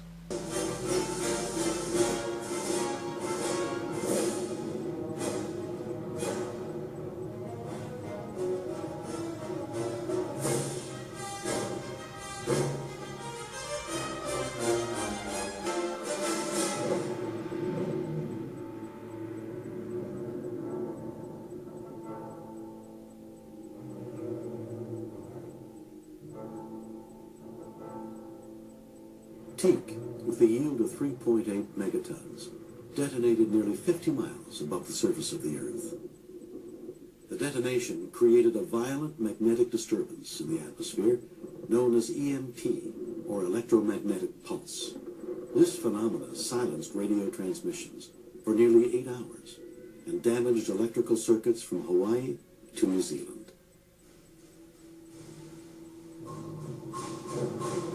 Immediately following shots Teak and Orange in the Pacific, the United States conducted Operation Argus, 3 1-kiloton missile-borne tests in the South Atlantic. The objective of the Argus experiment was to take a close look at the phenomena associated with the trapping in the Earth's magnetic field of relativistic electrons produced by nuclear detonations at very high altitudes. It was necessary to learn the governing parameters of these phenomena so we can make reliable estimates of their military importance. There seemed to be a good possibility that they were very important, and for that reason, there was a pressure on this entire operation to secure quick results. A fleet consisting of 9 ships headed out for the South Atlantic. It is here that the Earth's magnetic field dips to its lowest point in what is known as the South Atlantic anomaly. 3 X-17A missiles are launched from the deck of the USS Norton Sound.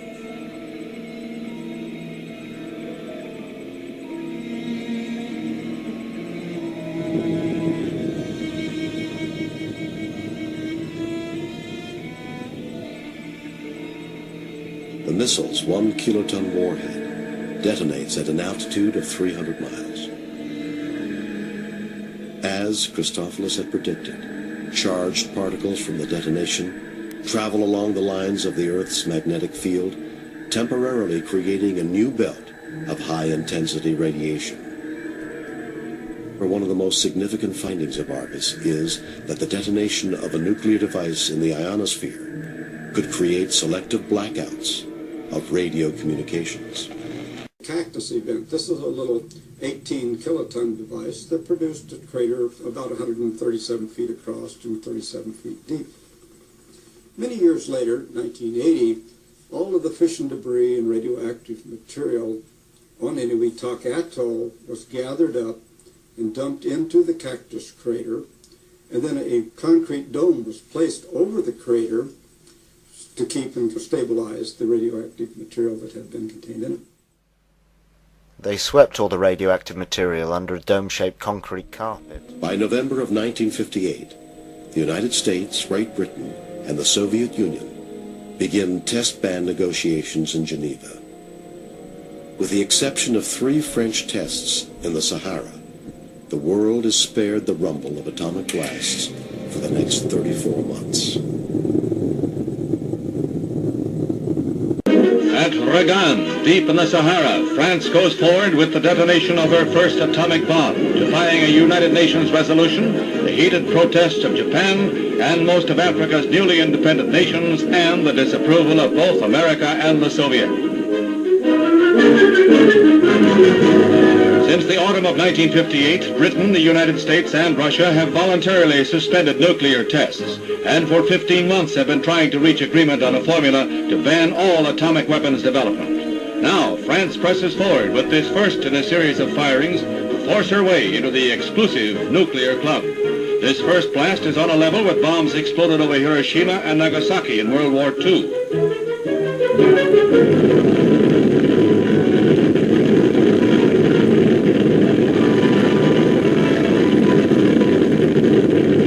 The 250th nuclear weapon explosion in history carries France a step further towards General de Gaulle's dream of national glory restored. Within 2 years, a dozen Atlas D missiles are deployed and operational.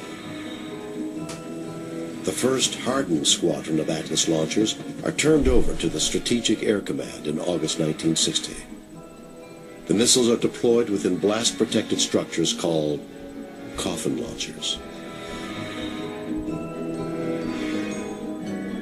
Even greater protection is afforded by the silo launcher. The new Titan ICBM is designed for silo launching. The Titan I is heavier, sturdier, and has greater lift capacity than the Atlas.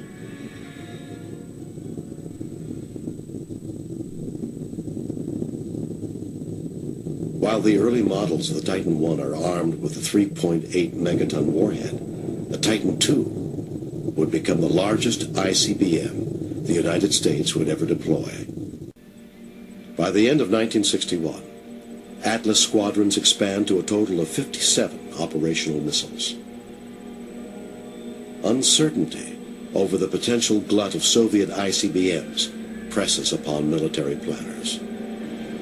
The R-9 and R-16 are competing designs for the Soviet response to the Titan I, each with a range of 6,000 miles. An inherent deficiency, shared by both the U.S. and Soviet ICBMs, is their use of non-storable liquid fuel. Liquid fuel missiles require hazardous and time-consuming fueling procedures prior to launch. The greatest disadvantage of these missiles is response time. With the early warning for ICBMs coming over the pole at 15 minutes, rapid response is critical. Solid fuel missiles, however, can be launched on command. Advances in solid fuel propulsion lead to the contract for the Minuteman, the world's first solid fuel ICBM.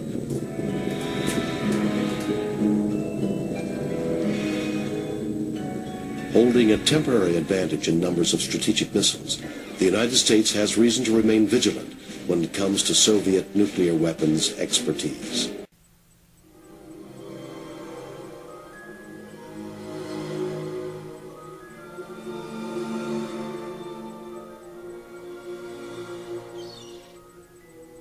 For 2 years, an uneasy moratorium on weapon testing continued between the United States and the Soviet Union. Secretly, the Soviets began designing new weapons of mass destruction, including a 57 megaton hydrogen bomb, the largest nuclear weapon ever built.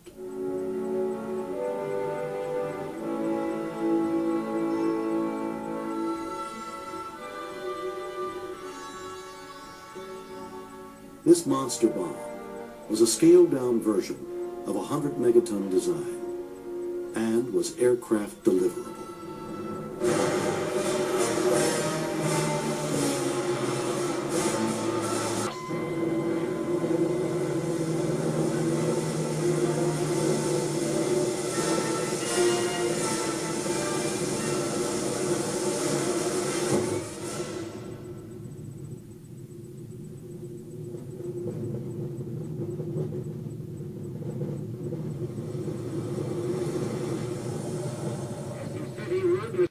Russians had shattered the voluntary moratorium. The United States would soon follow suit with an extensive series of weapon tests for massive retaliation. Concern arises that the U.S. is falling behind in nuclear weapons development. The next month, the Soviets conduct several high-altitude tests. The results permit them to develop data similar to that of the Teak and Argus series.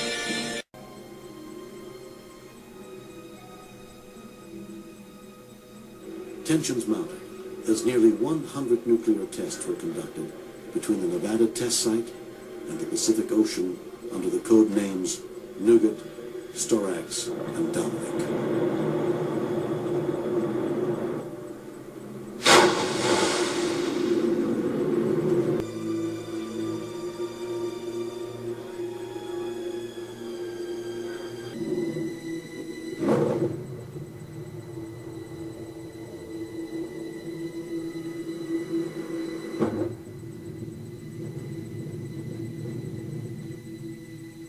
Operations resumed at Johnston Island and Christmas Island during Operation Dominic. The United States negotiated the use of Christmas Island from the British, who had used the island to conduct their own thermonuclear tests. Multi-megaton nuclear weapons were loaded aboard B-52 strategic bomber aircraft, delivered from Hawaii, and airdropped off the south end of Christmas Island.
Then when we were allowed to come back and test in the Operation Dominic, the Fishbowl series, and Fishbowl was reserved for the high altitude tests, and we did 6 more.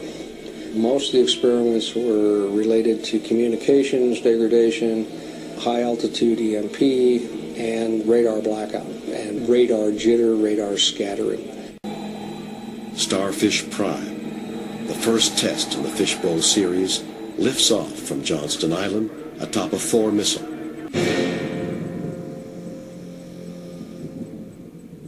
Reaching an altitude over 5 times higher than Teak in 1958, the Starfish Fireball enters the Van Allen belt, igniting a violent auroral display.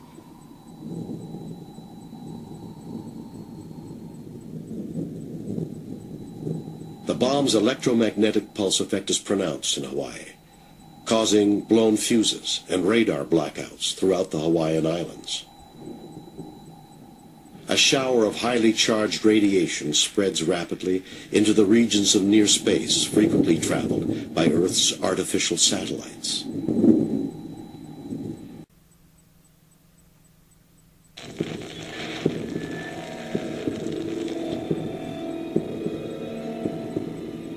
This government has maintained the closest surveillance of the Soviet military buildup on the island of Cuba. Within the past week, unmistakable evidence has established the fact that a series of offensive missile sites is now in preparation on that imprisoned island. The purpose of these bases can be none other than to provide a nuclear strike capability against the Western Hemisphere. October 25th. Amidst escalating world tensions, Bluegill Triple Prime is successfully launched and detonated.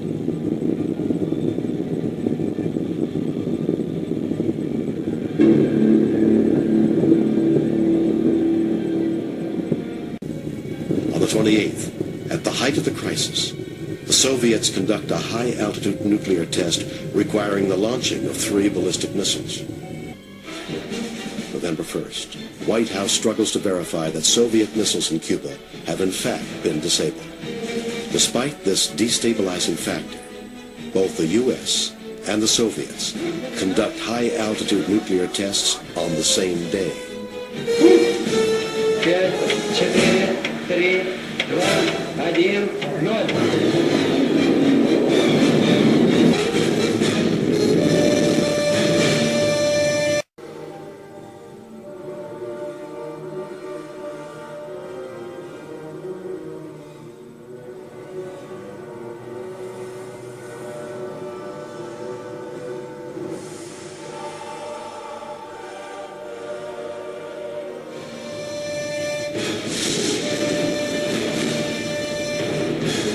The high-altitude nuclear tests appear just as fake as those faked at lower altitudes.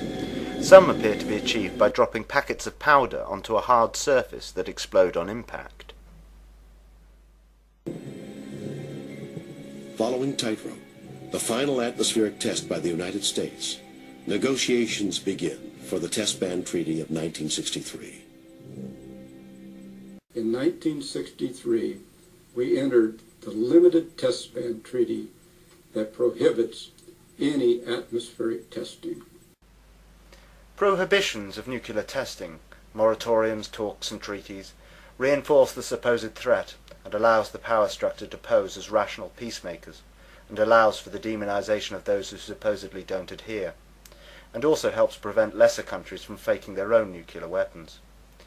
Negotiations may also provide an opportunity for nations to cooperate on how the nuclear hoax is implemented in an incremental, escalating, apparently tit-for-tat manner.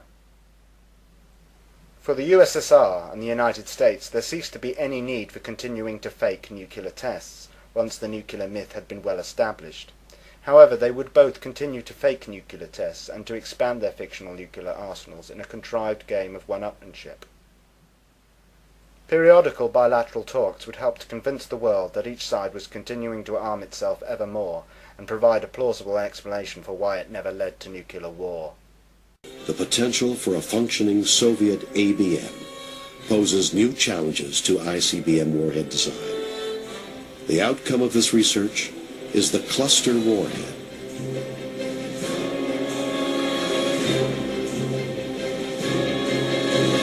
Whilst the arguments over ABMs continued, American scientists were preparing a countermeasure: multiple, independently targeted re-entry vehicles, MIRVs for short.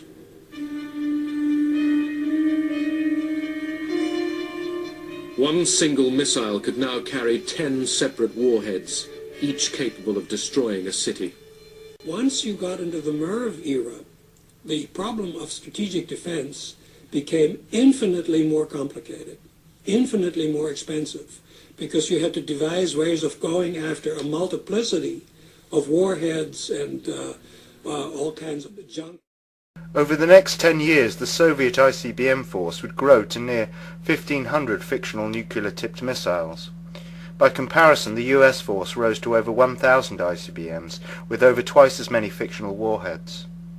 On October 1st, 1975, the Minuteman ICBM force was briefly shielded from a Soviet first strike by a missile defense known as Safeguard. Developed at a cost of over $20 billion, Safeguard was the United States' only deployment of an ABM system. Convinced that Safeguard's radar could be blinded in a nuclear attack, Congress votes to deactivate the site the very next day. Money well spent. Beyond projecting power, profit is the primary driving force behind the nuclear weapons myth. It has acted as a protection racket, fleecing taxpayers for protection against a threat that does not exist, providing the industrial military complex with never-ending blank checks for improvement and replacement and for decommissioning of an entirely fake deterrent. By 1969, the superpowers were, between them, spending more than $50 million a day on nuclear armaments. They agreed to meet in Helsinki to try to halt the arms race. The negotiations came to be known as SALT. The SALT stands for Strategic Arms Limitations Talks. Negotiations dragged on throughout 1970 and 1971. In May 1972, after almost 3 years of negotiations, President Nixon arrived in Moscow to sign the SALT agreements with Premier Brezhnev. ABMs had now been discredited, and the two sides agreed to limit them. But all they could agree on offensive weapons was a temporary freeze on missile launchers. Their failure to control MIRVs meant that in the next decade, Russia and America would add 12,000 nuclear warheads to their arsenals. Through this film we have seen some very poor, clearly fake footage of so-called nuclear weapons. However, America and Russia are not the worst culprits. Their fake nuclear weapons are relatively convincing in comparison to that of the Chinese.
However, the prize for the most laudable footage goes to the British. All the tests were airbursts. This meant that the bombs were exploded at 8,000 feet. At that height, there was thought to be little or no danger of contamination with radioactive fallout. I think we had to turn our collars up. We were told to cover our eyes. Minus 40 seconds. Close eyes. Close eyes. We were to put our heads down on our chest, cover our eyes with our hands. Some of us even used the berries and caps to cover them. Minus 30. On the loudspeakers we heard the run up to the drop. The controller then did a countdown. 7, 6, 5, 4, 3, 2. And then at 0 we felt this almighty heat. Like somebody passing a 5-bar electric fire very close to your back and then moving it away.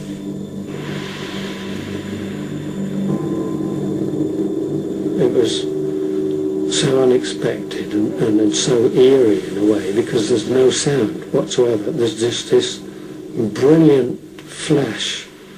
Although you have your sunglasses on and your hands covering your eyes, you could see all the bones in your hands. That bright, showing through. We didn't wait for the order to be given to turn round.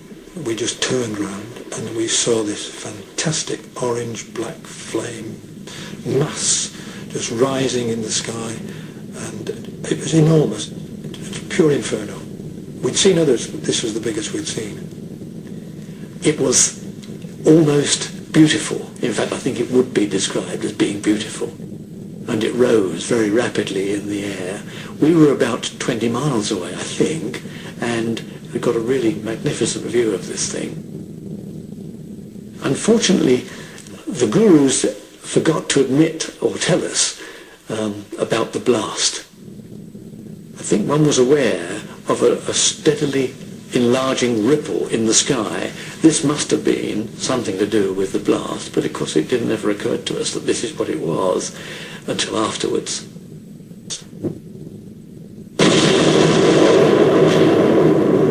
We were stood there gazing at this cloud, and then all of a sudden there was the loudest bang you have ever heard.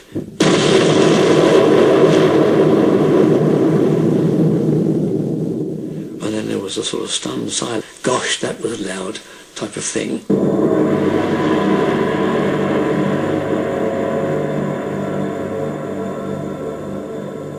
This time, everything had worked to plan. In the primary stage, lasting 70 millionths of a second, the atomic trigger had exploded. A huge flux of X-rays then poured out, causing the secondary reaction, the fusion of hydrogen, and the release of vast amounts of energy.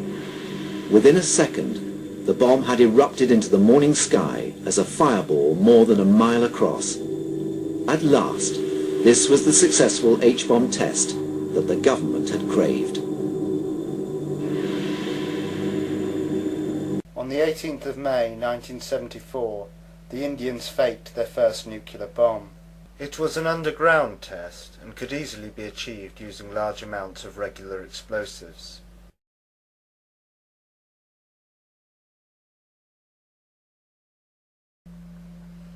They claim to have conducted 5 more tests in 1998, 3 on the 11th of May, followed by another 2 days later on the 13th. Only 17 days later, the Chari Mountains of Balochistan saw the predictable but tragic sequel to India's tests. As Pakistan set off its own nuclear devices, the mountain shook and turned white from the blast. Inevitably, the public would begin to wonder why there never has been a nuclear war, and no cities destroyed by nuclear explosion as an act of terrorism, or as is more likely, a self-inflicted false flag attack.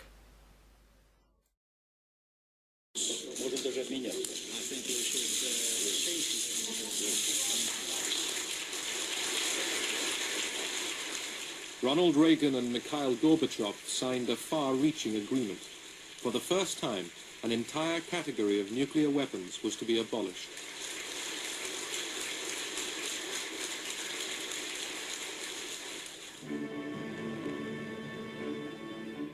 In front of the world's cameras, the Americans destroyed their cruise and Pershing missiles.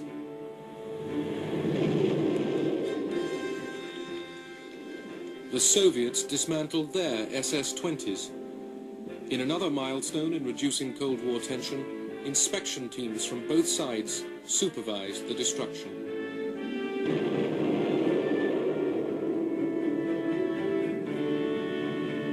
December 1991, the Soviet Union came to an end.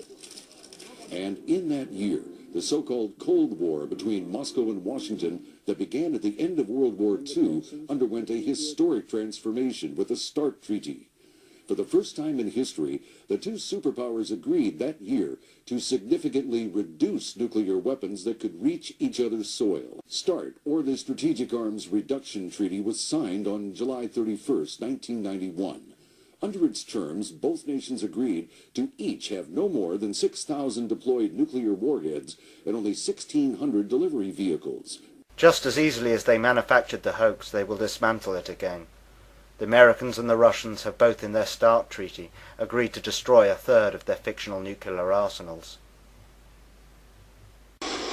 Will they one day proclaim themselves as heroes for ridding the planet of this mythical technological terror of their own creation? Will they replace the nuke myth with space-based weapons, and like gods control the world with extreme weather and earthquakes, or at least pretend to? Or will one day the population of the world shed the illusion of fear which until now has controlled them?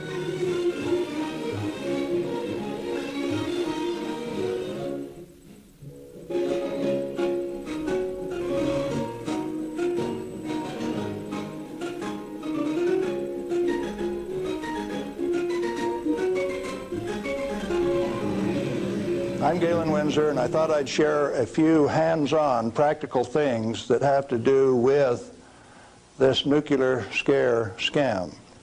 Now, you've heard that gamma energy, the kind of energy that comes off a rock like this, is the most penetrating, most damaging of all radiation. And not only that, here is uranium, the parent of radon, and they say if you can detect radon in a home, then it's bad. If you exceed the EPA's limit, it's reason to run you out of your home. Spend $13,000 like they did with Stanley Watrous' house in Pennsylvania the other day to get rid of the radon, to ventilate it out through. Ridiculous. Let's take them one at a time. This is a rock that I picked up in Natarita, Colorado. 16 weight % uranium. High-grade uranium. Hot. I read a thing the other day that says they had high-grade uranium, and lo and behold, it's too hot to transport, so they had to bury it on site. Oh, wonderful. Let's talk a little bit about radiation. If we can, yeah, are we picking up?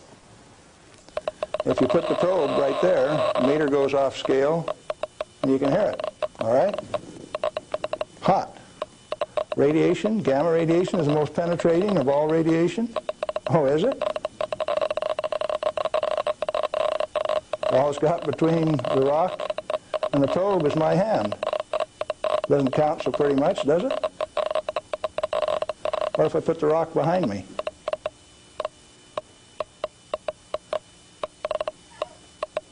You don't suppose they've been lying to you, do you? I suspect they have. Well, let's do a little bit more.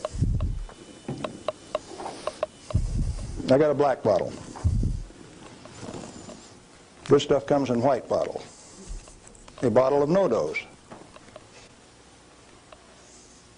You can send children down to the drugstore to buy no-dose. All they need is money.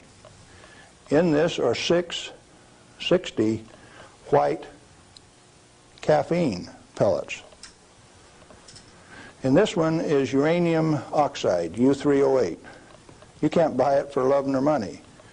The state of Washington sent 2 of their Gestapo agents over to my home to confiscate my uranium samples on the 17th of December last year. Got a challenge. I'd like to have somebody in the room volunteer to take all of this bottle or all of this bottle. The only thing I'll tell you is that one of them won't hurt you and the other one will kill you. Do you want the white stuff or the black stuff? White stuff? You do. There's enough in there to kill 4 men your size. The government says we got to ban this material. It's radioactive. Let's check it in the bottom of the bottle. Not very radioactive. Let's take the cap off. Oh goodness, very radioactive. This instrument will only count gamma, energy. It's just energy. Light's coming from those lights, only you're getting lots of infrared from the lights as well as ultraviolet. Energy response, and it's very carefully damped to only discriminated so it only gets the energy that comes from this. I don't want it to respond to a light, just to this. Cost me $1,000 to get an instrument that will just respond to this and not to that. This is radioactive by any definition. Radioactive material giving off radiation that is read by an instrument like this. The daughter of this, radon, cannot be read on this instrument because it gives off alpha particles.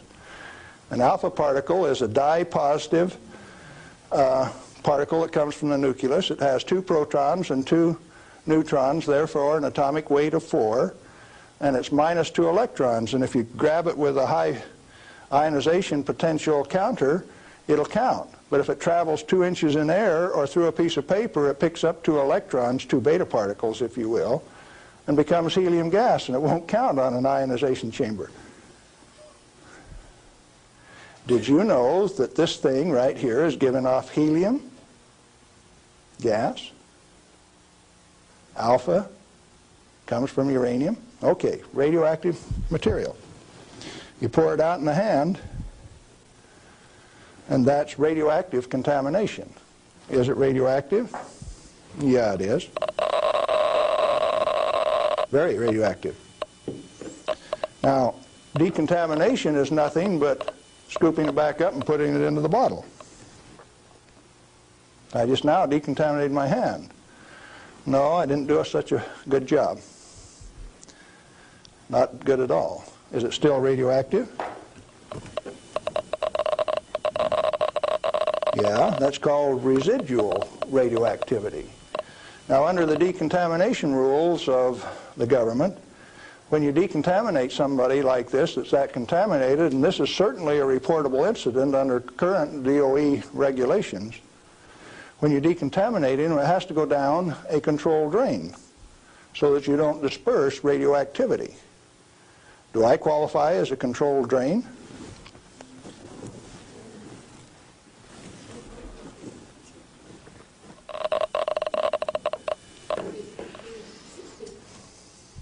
That material that I just ate is not soluble in body fluids. Like it's been this. It was fired originally at 940 degrees C, where it becomes U3O8. Known in the industry as HCl insoluble. In other words, it will not dissolve in concentrated hydrochloric acid, hot. Your stomach has 10th normal hydrochloric acid in it, so it won't even dissolve. The stuff is so fine that it has no texture to it. Doesn't even feel rough. So it's tasteless, odorless, has no texture. How's it supposed to hurt me? Because I've been eating this on lecture tour for 2 years, the state of Washington felt it necessary to confiscate my uranium samples so that I would be safe. Dr. Fulton from the Hanford Environmental Health Foundation called up and he says, "Hey, I heard one of your guys OD'd on uranium today, Galen." And we talked for a little while and he says, "Oh, that was you." And I says, "Listen, I can eat all that stuff I want." He says, "It'll ruin your kidneys." "How are your kidneys?" "They're fine." "Well, you should have been chelated within 4 hours. And I mean, you guys are going to follow me around the country and give me chelating agents every 4 hours after I eat it on lecture tour?" He says, "We'll give you any medical assistance that you need, Galen. We don't want anything to happen to you." I said, "Did that include turning out the federal SWAT team 4 days ago to get me?" Where are these guys coming from? Well, here's a piece of metal. Density of 19.0. If you know your chemistry and physics, you know that there are only 2 metals that have that density: plutonium and uranium. Radioactive, pyrophoric, density of 19. Outside of a laboratory, most of you can't tell me whether this is uranium, plutonium, or a mixture of the two. Now, I said that it's heavy, and it is. Let's see if it's radioactive. Yeah, it is. Pyrophoric, what does that mean? Pyro, fire. Black on the end. The spark that just came off there is pyro, fire, burn. If it's plutonium, I just contaminated this area of Arizona in excess of the EPA's limit for 1 square mile of surface.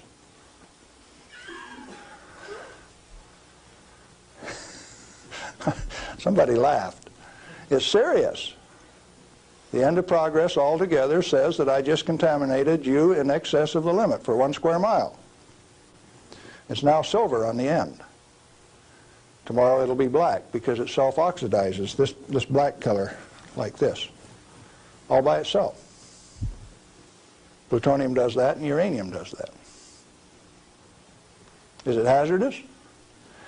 Yeah, it is, because they take depleted uranium metal and make it into 50 caliber bullets, fire them from shoulder-held weapons.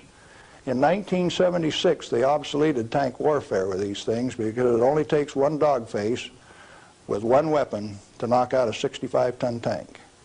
It'll go through 3 inches of armor plate, and when it comes out the other side, it's that white hot spark that we just made.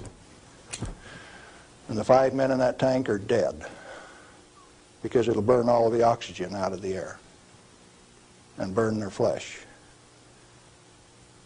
1976, they obsoleted tank warfare, and you never even knew that. They make 10,000 of those bullets every day in the United States. We got enough in arsenal to sink all of Russia's tanks, and our boys in the Defense Department don't even talk about it. Yeah, it's hazardous to your health. Reminds me, lead is hazardous to your health too, isn't it? Particularly if it's in a 45 slug like this and it hits you right here going about 2,600 feet per second. It's not the material, it's the impact from the velocity. Let's be very specific in the words that we use. This particular chunk of lead came out of a human body. My son, who's a deputy sheriff, thought maybe I could use it on tour. That's called dying of lead poisoning. Anything less is a figment of the imagination because it's not soluble in body fluid either.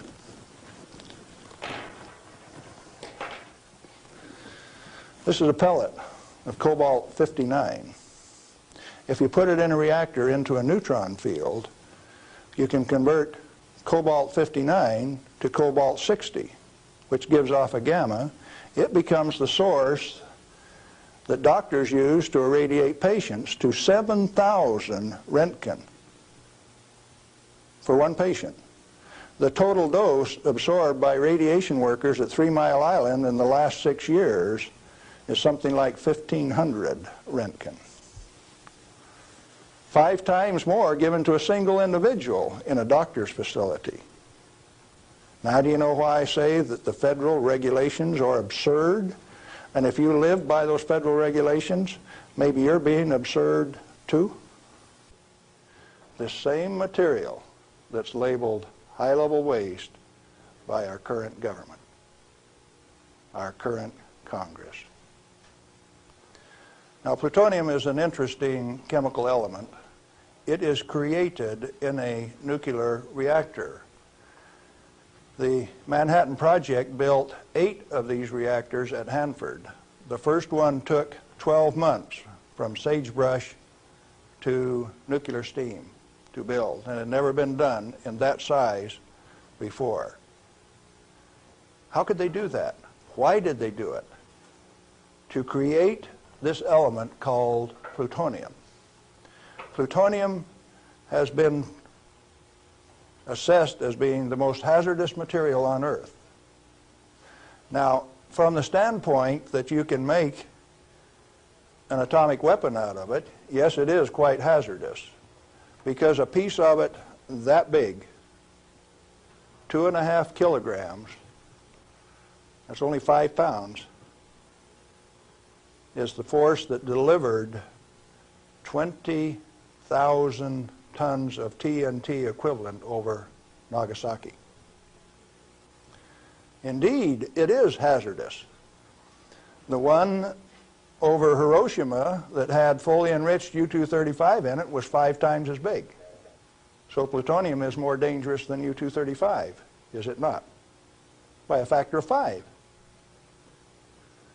takes 5 times as much U-235 as it does plutonium. Therefore, it is the most hazardous thing. Enter the great pretenders. They said that 5 grams of plutonium, properly distributed over the face of the Earth, would kill everybody on Earth. Now, if you can only get one 20 kiloton weapon to go on 2,500 grams, how's 5 grams going to kill everybody on Earth? Early on, I had a fear that said, if there is this much fissile material, that can undergo a chain reaction, we called it in the beginning, then if you set a match to it, all the fissile material in the world is just going to keep right on going. Totally unfounded fear. It turns out that when you're in this business of recovering plutonium, like we recovered so much of it at Hanford, we found out that if you have it in a solution where it's less than 5% plutonium, it won't go critical any way that you kick it. And when you get it to 100% plutonium, you better be careful. Because if you put it in more than a 5-inch diameter cylinder, you're playing with fire. You can undergo what is known as an uncontrolled criticality, accidental criticality. The air turns blue. If the cylinder is sealed, it will explode from steam pressure. And that steam pressure builds up in a millisecond, which is about that long. No, you don't horse with it. And then you find out that those 8-foot thick shielding walls on those canyons were put there because they didn't know how much was a critical mass. They says, if we make a mistake, we don't want to die, so we will provide the shielding. And so this shielding thing started for no other reason than they didn't know what was a critical mass. Well, through the years, we got pretty good at telling what a critical mass was. And I have worked in a plant where I had half a critical mass in this hand, barehanded, dressed in street clothes, half in this hand, wearing a lab coat, and I'd put this half in a pocket on this side and this half in a pocket on this side and walk down the hall. If those two ever got together, there would be a blue flash. They never got together because I was in between them. And we do that every day. And each half had to meet definite dimension characteristics. And so we'd take them down and pass them one half at a time, and they'd measure it and say, yeah, that one will pass. And then we'd pass them the other half, and that one will pass too. But they were carefully put in separate bird cages so they couldn't get together accidentally. Well, those of us who worked with it enjoyed it. We knew what we were doing. We worked at it. When the President of the United States decided not to operate that fuel reprocessing plant, I started scrambling to find out what was going on. Many things had been done in the name of health and safety. Don't get burned. You got to have a safety record. You have to be safer than anybody else. We were already safer than anybody in the whole world. Well, you can't afford to get burned with this. You've got to enforce the limits. You've got to keep it. And I says, hey, that's not what the ball game is at all. I'll bet you the ball game is something else. And in 1982, when the Congress passed the Nuclear Waste Policy Act of 1982, a guy by the name of Mo Udall, I don't know whether you people in Arizona have ever heard of him or not, authored that bill. It's called the High-Level Waste Disposal Act of 1982. The material he called waste is the reusable uranium fuel that I had been working on for 32 years. Needless to say, Mo Udall and I do not agree on whether that material is waste or not. The name of the game then is, who owns the plutonium and how much is it worth? The government says, bury it 3,000 feet deep in basalt, and we'll hold a contest among the states to see who gets to bury it. Oh? Why do you want to bury it? Did you ask the owners? Who is the owner of the plutonium? May I submit that it's most likely the nuclear power ratepayer. He is paid for the mining, the fabrication of the parent uranium, power generation, and is being charged in advance for its burial. If you're paying for it, to whom does it belong? How much is it worth? In inflated dollars, a ton of reusable uranium fuel contains useful metal isotopes worth upwards of $10 million a ton. Mo Udall says it's high-level waste. The value of reusable uranium fuel scheduled for permanent disposal probably exceeds the national debt. Naturally occurring plutonium quantities, and you know plutonium does occur naturally. Plutonium-244 is found at the residual activities of the several, 8 at least, Oklo phenomenon reactors across the world. First one found at Gabon, Africa. Naturally occurring plutonium quantities have been enhanced by transmutation of uranium. That's the reason we built reactors in the first place. Our ability to detect and measure emissions from these elements is useful in inventory control. When fissile elements, fissile isotopes, are present at less than 5 weight percent, plutonium-239 equivalent, and the heavy metal oxide matrix is stored dry in air, it has no critical mass. Remember we talked about shielding was because they didn't know what a critical mass was? If it is light water reactor fuel at less than 5% equivalent fissile content, you can handle it, you can do anything you want with it, you can stack it up, you can have a room full, you can have a handful. As long as you keep it dry, it will not sustain a chain reaction. What then is all this falderall about a little bit, 5 grams will kill everybody in the world? They don't know what they're talking about. And when they say that, they're thumbing their nose at measurement experts like Galen Windsor. I am insulted when they say those things and get away with it because it has no bearing on the truth. It cannot be mishandled. It will not expose any person to an unshielded nuclear reaction. In other words, no controls are necessary except to prevent the pilferage of the inventory. Have you got that one? Let it register. Do you need governmental rules and regulations and instructions? No way. Then why do we have all of those rules? Inventory control practices capitalized on the fear of undereducated masses who work in the industry. I didn't say anything about ordinary people now. I'm talking about the people who have worked in the industry and those who cast stones from without. The Ralph Naders, the Jane Fondas.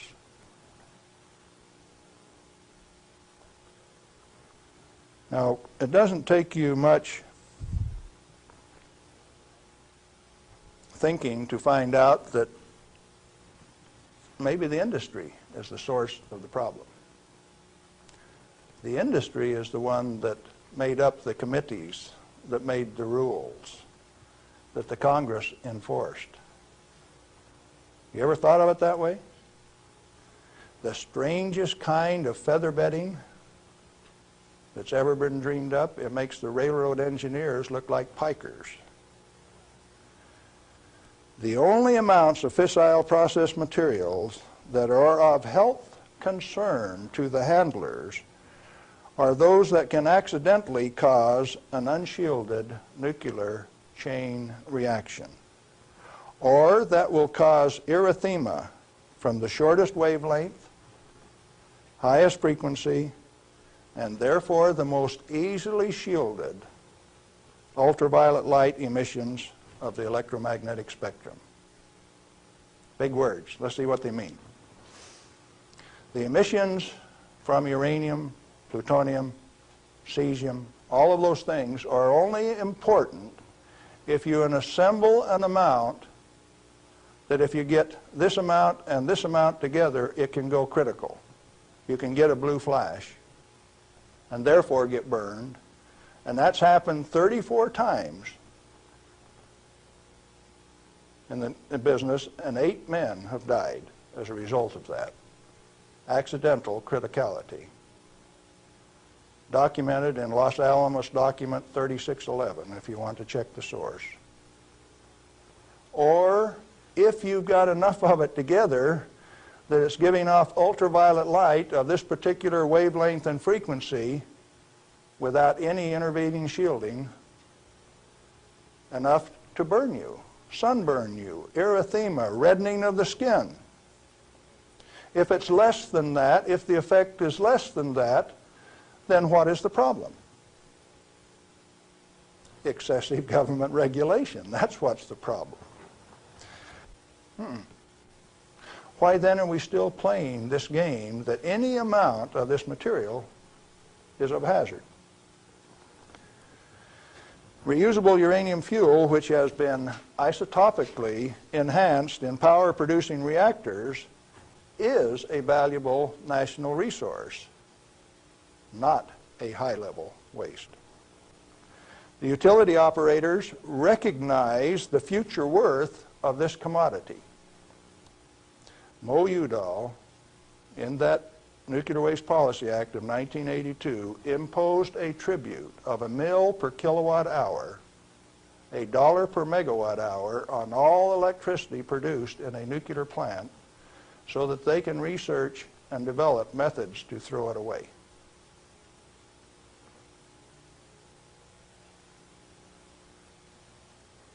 Why do the utilities willingly pay this amount to the Secretary of Energy to limit their liability exposure? Who pays that amount anyway? The consumer of nuclear-generated power. You have no choice, and therefore I call it a tribute. At the same time, they have provided their own storage basins at these reactors at ratepayers' expense to retain ownership control of the plutonium resource. So you consumer, you ratepayer, you taxpayer, are paying for the storage of this fuel, and WNP2 at Hanford has storage that will take them through the turn of the century, and yet every day they are paying a tribute to the Secretary of Energy, with the concurrence of the United States Congress, and signed by the President of the United States in 1982, 83. Who was that? Ronald Reagan. They have provided those storage basins at ratepayer expense to retain ownership control of the plutonium resource. I started playing a game one day, 7 years ago. I says, okay, Portland General Electric, you've got the Trojan reactor, you've got a storage basin problem, I'm going to make you an offer. I made them an offer that says, I will take all of your spent fuel, FOB your basin, if you will give it to me. In other words, I will take it off your hands at no expense to you. I will ship it, I will store it, I will do everything that needs to be done to that fuel. And you know what they told me? Can I quote them? Go to hell, Galen Windsor. We value it more valuable than platinum or gold. We're going to play the plutonium futures ourselves. Now, where did I learn that the name of the game is who owns the plutonium and how much is it worth? The first plutonium I saw was in a glass tube on the newsreel when I got back from the Pacific in 1946. And that they had in a glass test tube, they said, was worth $500,000. Certainly they had less than 5 grams of plutonium in that tube. That's pretty expensive stuff. And so for the show, they put a pot underneath it in case they dropped it. They said, we don't want to have to pick it up out of the rug.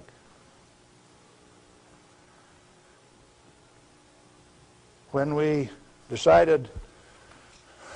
was decided for us not to operate this plant, plutonium was guaranteed on buyback by the federal government at $43 a gram.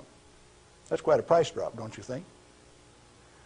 When that price guarantee went away in October of 1971, the price of plutonium became $10 a gram.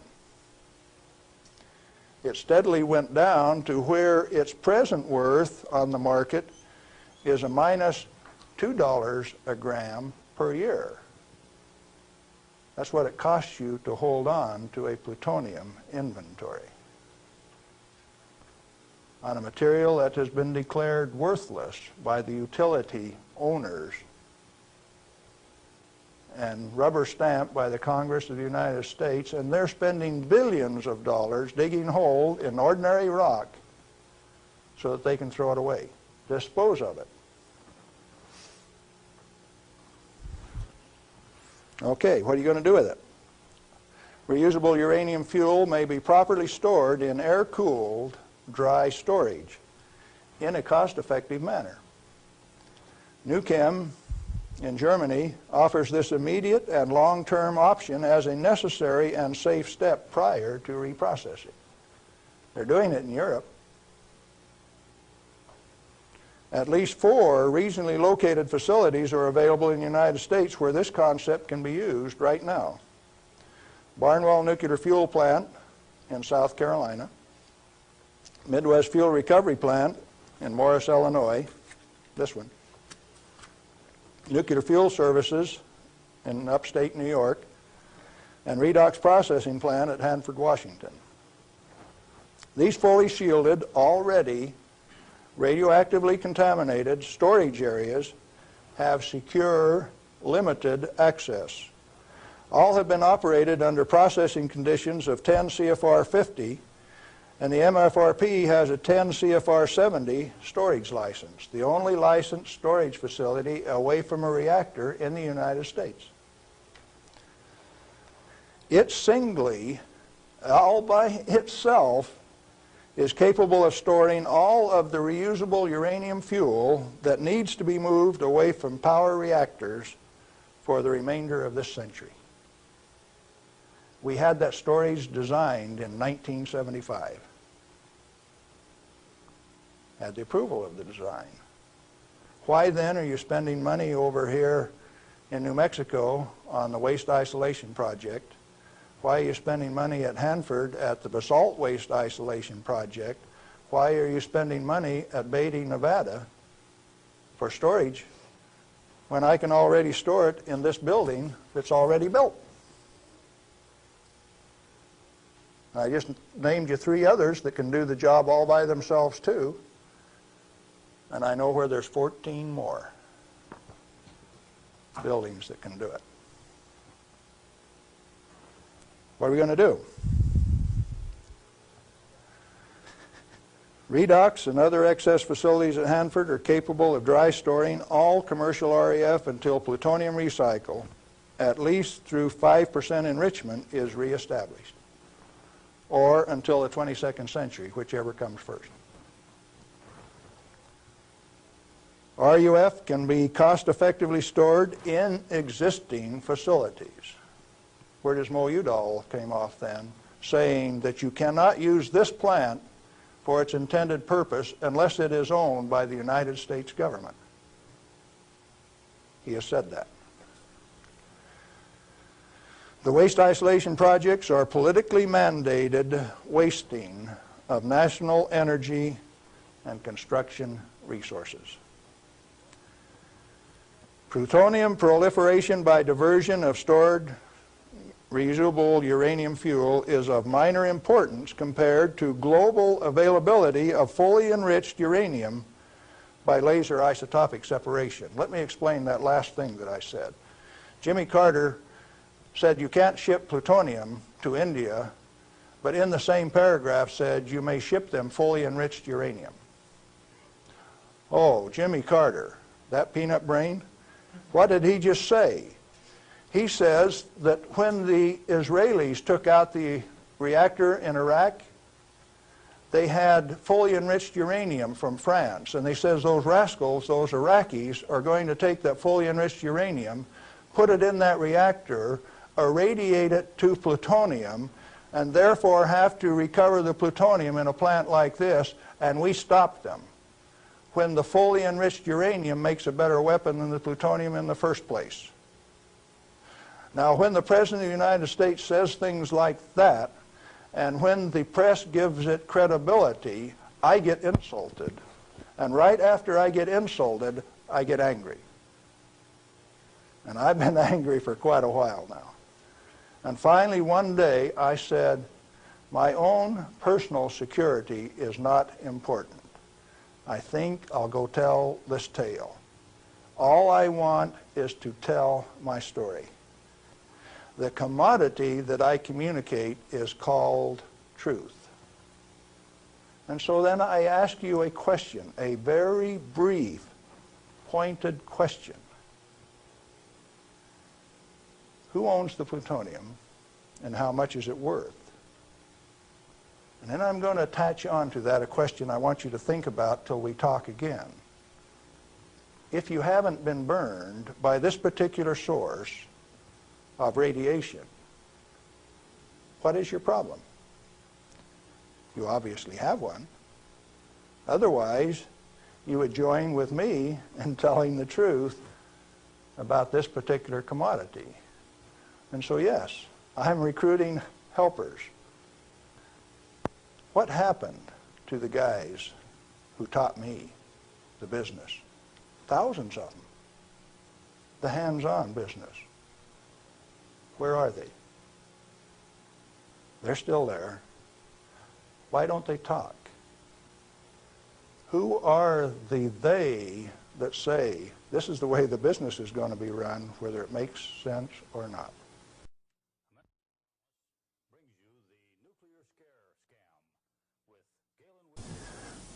We're back with Galen Windsor, and we're talking about the nuclear scare scam. Galen, it seems to me that from what I've heard you say that the scaring of the people is better than a lock and key to keep this stuff out of the hands of those who might be interested in investigating and keeping this valuable material hidden for just an elite few. This is probably the way that it works best. And so then the secret was to keep from letting other people know that it could be handled, because first of all, we weren't accepted by the community, and the materials that we were working with, they feared, but there were certain few people that realized its real worth, its potential to be used in ways other than to support our national defense.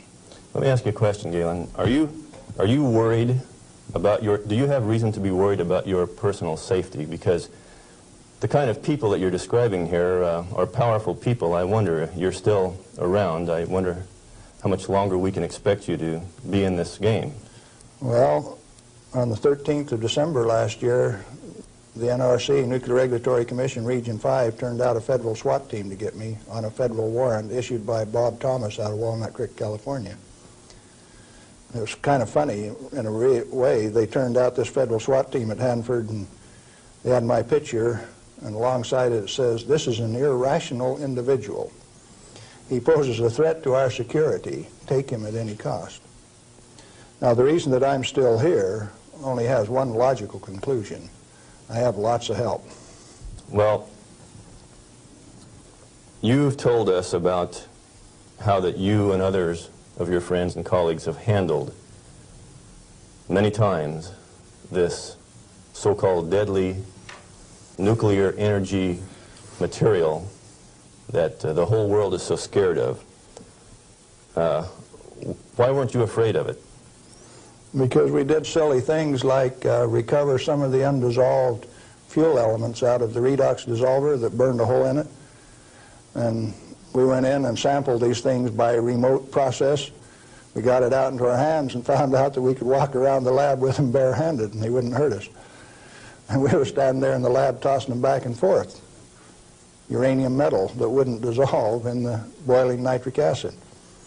Well, if you find out that you can play with it, and it was only 90 days since that thing came out of the reactor, and it doesn't burn you, Why should you be afraid of it? So in other words, you're telling me that you learned to not be afraid of it because of practical use and application and hands-on experience. Hands-on. We might even been playing games. Okay, you say that you swam in this water that was straight from spent fuel used to cool that fuel, and Yes. you swam in it. Yep. You told me earlier that you went a little bit beyond that. Would you share a little bit of that story? Well, swimming in it didn't have the desired effect. So I decided I had to be more direct with these people that were giving me trouble. They were kind of hard to teach, so I went to drinking a glass of it a day. I had the bottle of it. Last time I went swimming, why I filled this 2-liter bottle with water and washed it off on the outside in the shower when I washed me off on the outside so that we didn't tattletale. You know, radioactive material is just a trace or a tattletale. So you got to get it off so they won't know that you've been swimming in the pool and drinking the water. So I took this bottle in and set it on my desk. And who would suspect that the manager of safety and analytical service had a bottle of spent fuel pool water sitting on his desk, and he drank a glass of it every day. And this was unheard of. Nobody ever did that crazy stunt before. How has that affected you, Galen? Well, as near as I can tell, it made me about 6'4" in my cowboy boots, 210 pounds, and really quite a nice fellow. All right. What then happened as a result of your doing this strange experiment on your desk with this water? What was the result? Can corporations have a heart attack? I think General Electric had one, because after they ran me through a whole body gamma scan in December of 1974, by the time I got out, because I had a plutonium lung burden and it took 45 minutes to an hour to count that, everybody on site knew that the manager of safety had been swimming and drinking in the swimming pool, the spent fuel storage pool. Had cesium-137 at a ferociously high level. It even exceeded the NRC's limit. And I'd been drinking it. They knew the fat was in the fire. Now, where do we go from here? Well, first of all, I got a poison pen letter from the people in San Jose. They says, "Thou shalt not do those things. They'll find out that the inventory can be stolen." Well, that didn't sit very well with this cowboy, because nobody tells me what to do, particularly when what I do is right and hasn't harmed me. Who are they to tell me what I want to do? It just didn't sit very well. I was going to do something about that. What was your motive in this? Correct information. As an expert in the measuring system, why, it was very obvious that I knew the parameters of inventory control, the disintegration rate of each of these isotopes, how to measure them. That's how we regulated our inventory. And to have these rascals come along and start playing games with the information that I was very expert in, that I had designed the analytical system for this plant around, disturbed me a little bit. No, it made me fighting mad, and I got angry. And I have to admit, in retrospect, that for the next 5, 6 years, I was more than angry. I was hard to live with. Just ask my wife. Well, in your estimation, then, how dangerous is a nuclear reactor plant? A nuclear reactor plant is just a way to boil water that's the cleanest, neatest, most economical way to boil water that you've ever seen. And so, in my estimation, nuclear reactors ought to be insured under the same insurance policy as any other steam boiler plant, power generating plant. And to have special consideration under the Price-Anderson Act means that the insurance industry has already paid off the Congress so that they can have a ripoff, charging ever in higher and higher insurance premiums, total coverage much, much greater for a non-existent risk. What a racket. Can a nuclear plant explode? Only like any other steam plant. Like Laughlin, Nevada, had a steam explosion. It's a coal-fired plant, but 6 men were killed there last year. That could happen at a nuclear plant, but as far as an atomic explosion, good heavens, no. No way. What kind of accidents can actually happen at a nuclear reactor generator plant? You could lose your moderator and the reactor would shut down, the control rods would stick in and you wouldn't be able to start it up. You might do several things that would invalidate some of the safety controls. For instance, an emergency core cooling system. The only reason they put ECCS on a reactor is to destroy it. When you start these big babies up, because they're so big, you only warm them up 50 degrees an hour. And they say, we got an emergency, throw the emergency core cooling system on like they did at 3 Mile Island 2, and you're going to thermally shock that big machine and ruin it so it can never be used again. Let's talk about 3 Mile Island. What really happened there? We've heard all kinds of stories about meltdown, and they made movies on it that this meltdown could melt right through the earth, clear through to China, and we've seen a lot of scare stories. What really happened at 3 Mile Island? Do you know what really happened there? Yes, I do. I followed that one very closely. In fact, I know the guys personally who wrote the script for China Syndrome and also wrote the script for the 3 Mile Island fiasco. Dale Breidenbaugh, Dick Hubbard, and Greg Miner, who used to work with me at General Electric, are the MBH associates that wrote that China Syndrome script. And not only that, remember that was the time China Syndrome came out, Jane Fonda starring. 14 months ahead of the TMI-2 accident, it was predicted in writing in New York State that that accident would happen 1 year from the date that that 3 Mile Island 2 reactor started up. It started up in March 1978, and it went down March 28, 1979, right on the day, 1 year anniversary. In other words, with 14 months advance notice, the industry still went along with the sham.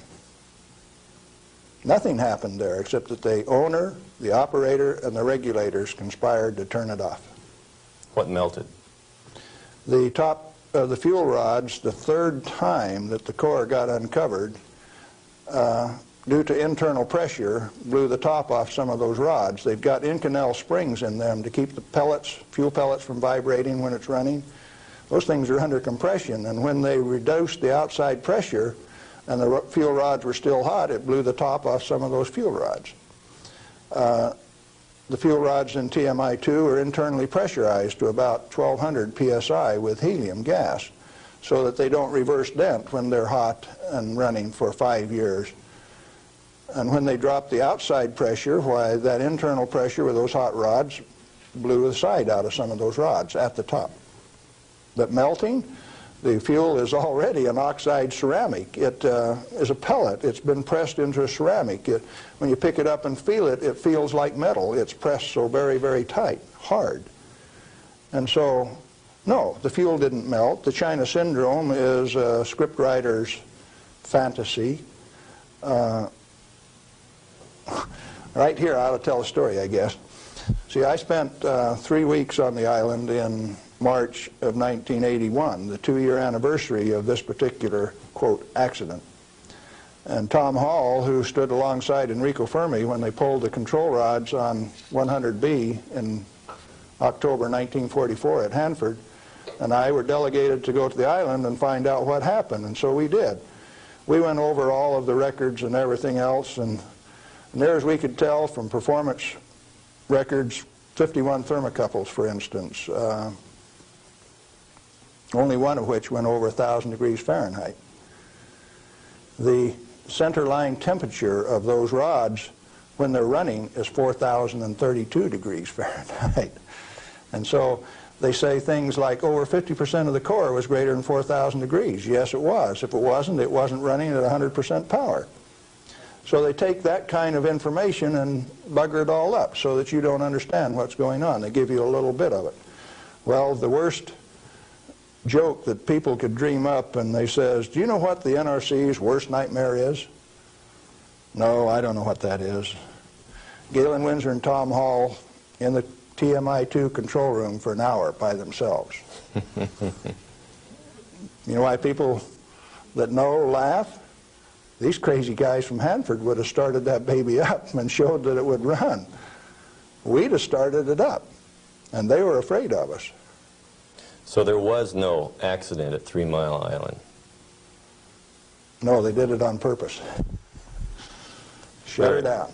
Very interesting. Can nuclear radiation cause mutation in people and animals?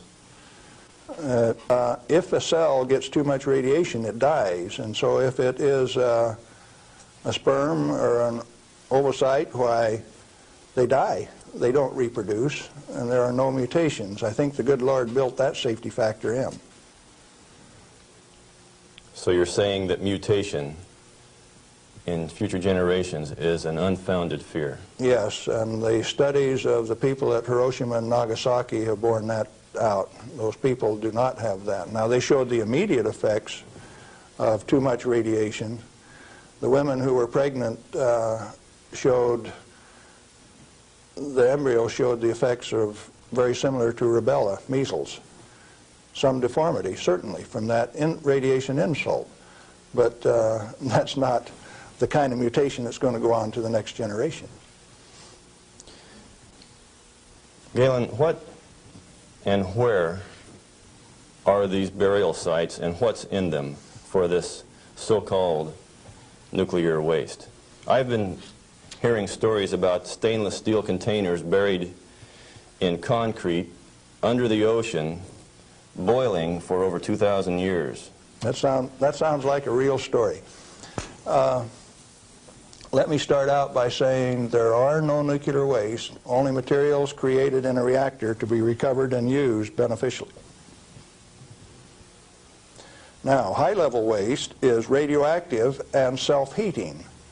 And so fuel, reusable uranium fuel, fits that definition.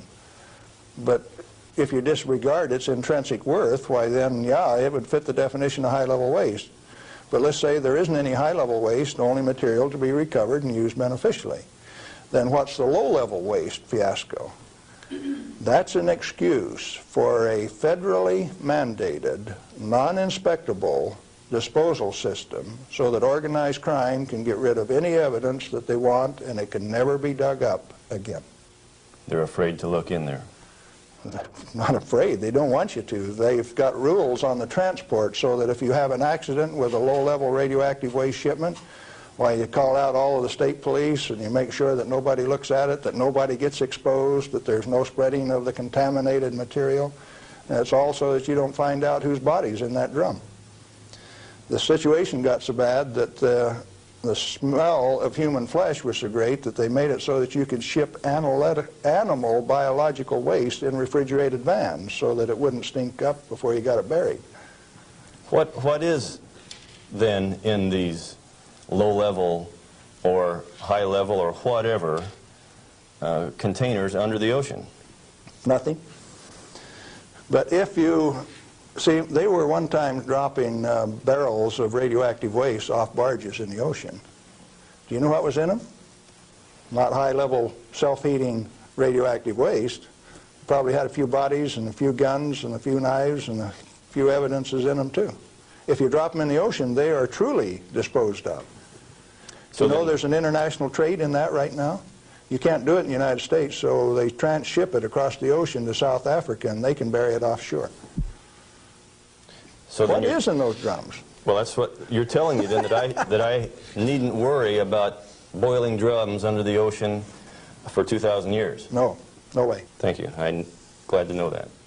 Well, one more question, Galen. What do you feel like a good portion of these men in Congress know this already? I know they do. I went there 4 years ago and sat down with the Senate legal staff and told them my hour-and-a-half-long sad story, and Sam Bollinger, one of the lawyers, stood up and he says, "Galen, if I understand you right, why, you want us to have President Reagan snap his finger and make this thing come up straight." And I says, "Hey, Sam, terrific. Go ahead and do it." He didn't take that challenge. He says, "No, I'll tell you what, Galen. Industry likes it the way that it is." I said, Sam, you really know how to hurt a guy? And he says, well, if we change it, what are we going to do for an encore? Yeah, they're fully aware that this thing goes on as far up as the President of the United States. It's the way that industry wants it. The industry is its own problem then. So the question is then, what is the industry?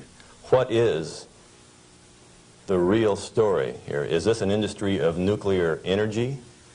The industry has been ripping it off for years and years. In 1975, we knew that large nuclear reactors were dead, that large is not the way to go. The way to go is small, mass-produced nuclear reactors sitting right in the middle of town, 1 every 10 blocks, producing power. We haven't built a reactor right yet. It's time that we do it. Why haven't we? Because of a federal energy cartel. These guys control the amount of electricity, the availability, and the price. And they say, you do not have a choice. I have a choice. I'm going to take one of those decommissioned nuclear subs up in Puget Sound, refuel it, and generate my own electricity. Save the government $5 million because that's what they want to throw them away. I will use it for my own power plant. Quinn Millian up in Omak, Washington, and I are moving on that, and if one of these days I hook one of them up to Pier 91 in Seattle, don't be surprised. Well, good luck. What I'm saying to you is that the federal regulations are absurd. The congressman that put them into place ought to be fired. They ought to be sent home. The regulators, what do you do with them? Quit paying them. The taxpayer, the electorate, elects those people to go out and do a job. Why do you continue to pay them when they're teaching you baloney? When they're putting in regulations that don't make any sense? Cut it out. Quit paying them, fire them, send them home. The term I grew up with says can them. Is it easy? Apparently not. You haven't got the job done. Majority of the Congress is irresponsible, amoral, atheistic, irresponsible. Let's see, how many more adjectives can I drum up? But that many. Let me tell you. We as the people sent a bunch of rascals out to the energy store with a signed blank check. And we say, hey fellows, if you run out of money, just go build us a good power plant. If you run out of money, come back and we'll give you another signed blank check and guarantee the payment out of the ratepayer's pocket. I found out that it doesn't hurt me. You need to find out that it doesn't hurt me or you.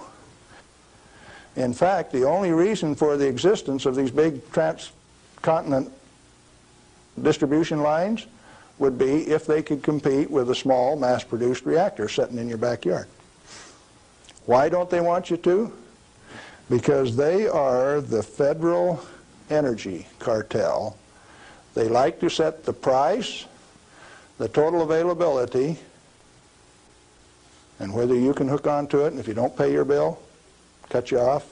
That's called power, domain, and control. And they like that. They do not want you to be energy independent. If you had one of these sitting in every 10-block area in Phoenix, you could tell the rest of the world to go get lost. Oh, there's another use for that heat. You could heat your homes in the wintertime, or you could cool them in the summertime with it. Heating, ventilation, air conditioning, they call it, HVAC.